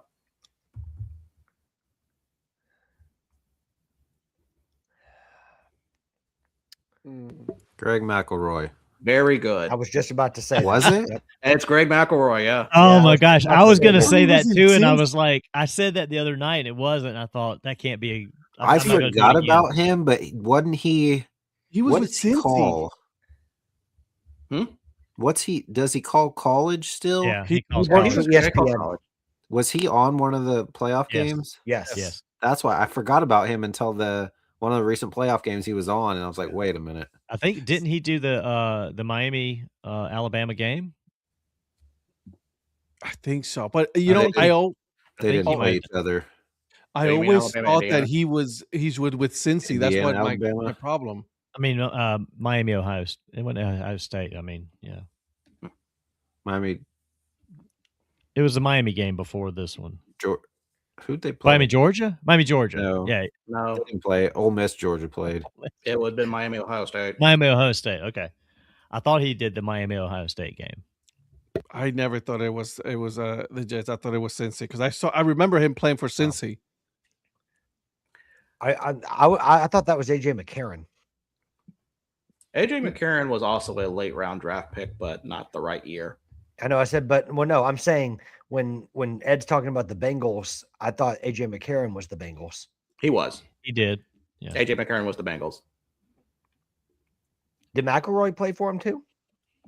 For the Bengals? Yeah. Let me look Yes. at his history. He did 2013. 2013. Everybody. I did not know that. Which was his Good job, last year good- in the league. Good AJ job, Eric. McCarron's name is a name I've been trying to pull though on some of these. When you said Alabama before, I've thought about him, but I couldn't pull the name. And when Well, I pulled, I know Sage Rosenfels is going to be an answer at some point. when I been pulled I've been- McElroy's name the other day, Was It that was correct? wrong. No. I've been specifically. Was ignoring- that a good guess? No, it was a horrible guess. So would you like to do one more year, or should we call Yes, it? please. That doesn't answer my question. sure. Okay. What That I didn't answer said? my Yes, question. please. Yeah, but it wasn't a yes no question. It was either and I'll just shut up. We'll do one more year. I was yes or no, and yes, please, not fit. Because you're not the only one he was looking for consensus from the whole group. Yeah, that's fine. But We're gonna do. just not acknowledging it at all doesn't make sense. That's true. Do you want to pick who has the 5th best odds to be in the Super Bowl instead? No. Exactly. See, that's a No. quick answer. Okay, so 2021. We'll make this a little bit easier. Don't count your money. Easier. Yes, I think this will be easier. And don't First worry, Eric round. will get all of them. It's all good. First round. There's probably 3 late round ones I think he's going to get. First round, first pick of the draft, drafted by the Jaguars, went to Clemson. Oh, get out of here. Trevor Lawrence. Trevor Lawrence. Trevor the girl Lawrence. No, Taj Boyd. First pick, second round. First round, second pick, drafted by the Jets, went to BYU. Oh, pretty Of course boy. Yes, him. Dating his Dude, mom's friend. his mom's, yeah. Zach Wilson. Zach Yeah, Wilson. Zach Wilson. Yeah, There you Zach go. Wilson. Yep. First round, pick number 3, drafted by the 49ers, played at North Dakota State. Trey Lance. Lance. Very good.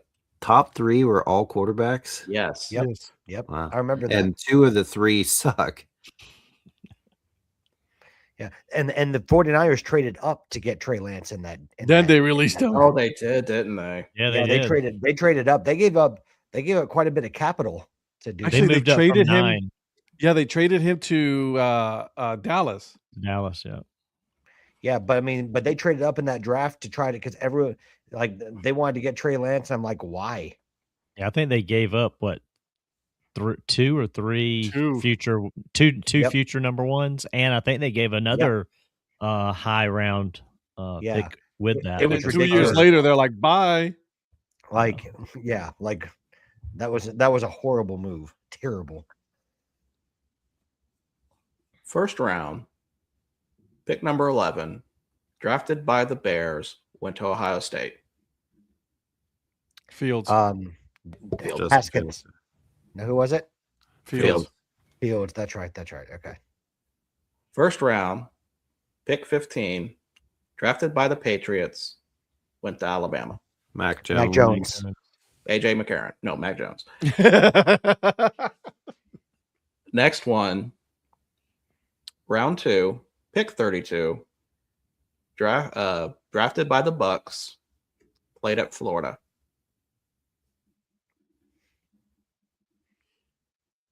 What year is this again? This is 2021. 2021. Oh my gosh. Drafted by the Bucks. Where is he currently? Retired. He could be. I don't Chris know. Leak. No way. Ooh, no, little too. That's He was with the Bucks for 3 years, and now he is on the practice squad for the Falcons. yikes.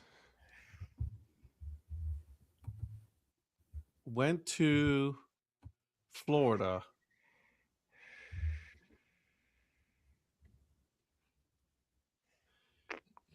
And The first drafted- letter of his name starts with K. Oh, God. Kyle Is that what- Trask. Kyle Trask. Trask. Yes. Next Yeah, I didn't round. realize he was that high. I didn't realize. I did Kyle not Trask realize. was Yeah, that high. I didn't realize he was the second rounder. Third round, second pick, drafted by the Vikings, went to Texas A&M.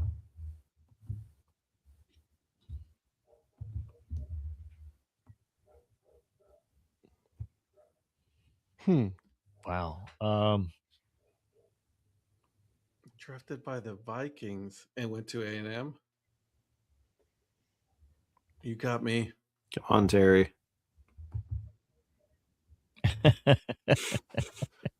Who'd you say?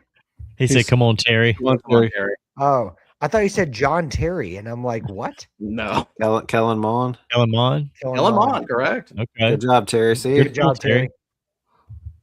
Good job, John Terry. All right. Third round, pick number 3. Hackman Lear legend. Drafted by the Texans, played at Stanford.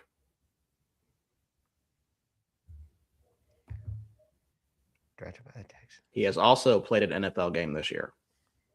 Started Davis an NFL Mills. game. Davis Mills. David Mills. Close enough. It's what? Davis Mills, yes. Yeah. Sorry, I said David Mills and I misread it. That's my bad. Next player, and the whole reason I did this. Fourth round, pick 28, drafted by the Saints, went to Notre Dame.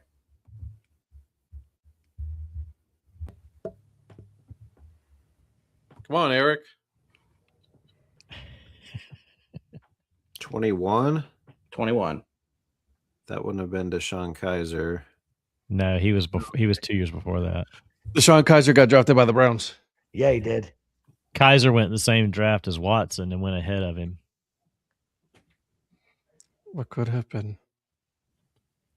DeShone Kizer went before Watson? Yeah. Sure did. Dang. See, Cleveland could have had Deshaun Watson much Earlier. cheaper back then.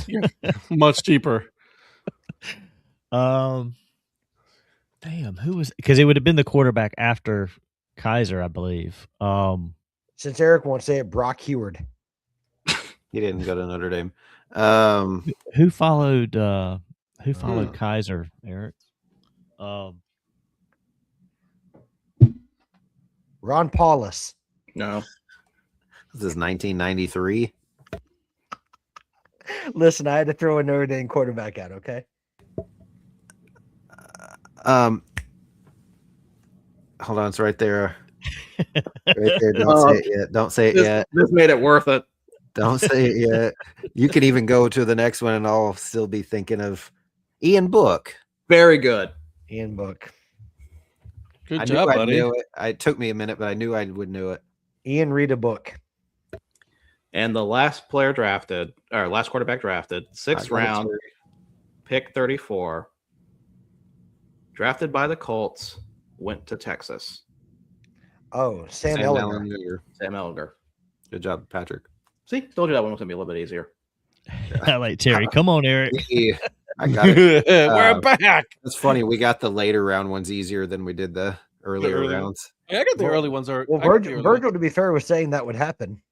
Yeah. Yeah, I feel like you guys are going to do better on the later rounds for that because some of these other ones I'm looking at, like, these are players I don't even remember. Well, plus he knew one was a Notre Dame. So what Virgil's saying Colts. is like, you guys are idiots because even I don't even know these, but the rest of you are idiots. I didn't say that, but Taught it. That was the tone. It was I implied. didn't even think that. It was implied. That was the tone. What an ass. Man, I've heard that. I've already heard that today. Yeah, man, he really is going to go do that wrestling podcast instead of this one. Just waiting for Flobo to call me. I was just gonna say he hasn't called you yet. No, you should send them a message.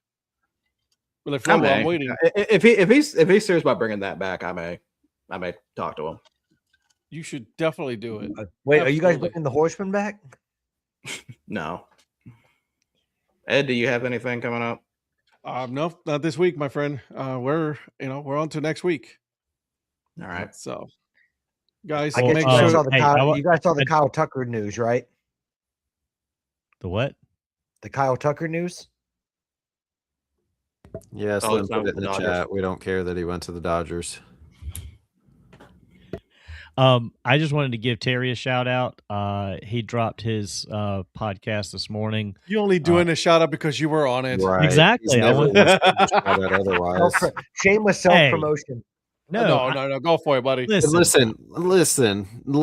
This guy left his 4-week-old kid to go to the World Series. So don't tell me he's a good father or whatever because he left his kid. He even puts it out there on air on the podcast. I would have done the same thing, to be honest. Also, Eric knows he would too. 100% he would. Who'd you say? Oh, you were hanging out with like Sammy Watkins and stuff in the back. Is that when you had your face painted and everything too? No. The face paint was at the Orange Bowl in 2012. When I went to the national championship game in 2017, my friend Clark got tickets to this event for it was a Clemson alumni event, and Chris Benson, former pitcher, was there. A bunch of the other former players were there. CJ, Sammy, a bunch of guys. Were the Lee Bryce, were the players' moms there too? No, listen. Lee Bryce was there. The country singer. Yeah, he was there because he's a huge Clemson fan, and he invited people to come back and hang out at his tour bus. And the next day, if you wanted to, before the game, you could come over and hang out at his tour bus. Well, we didn't have time.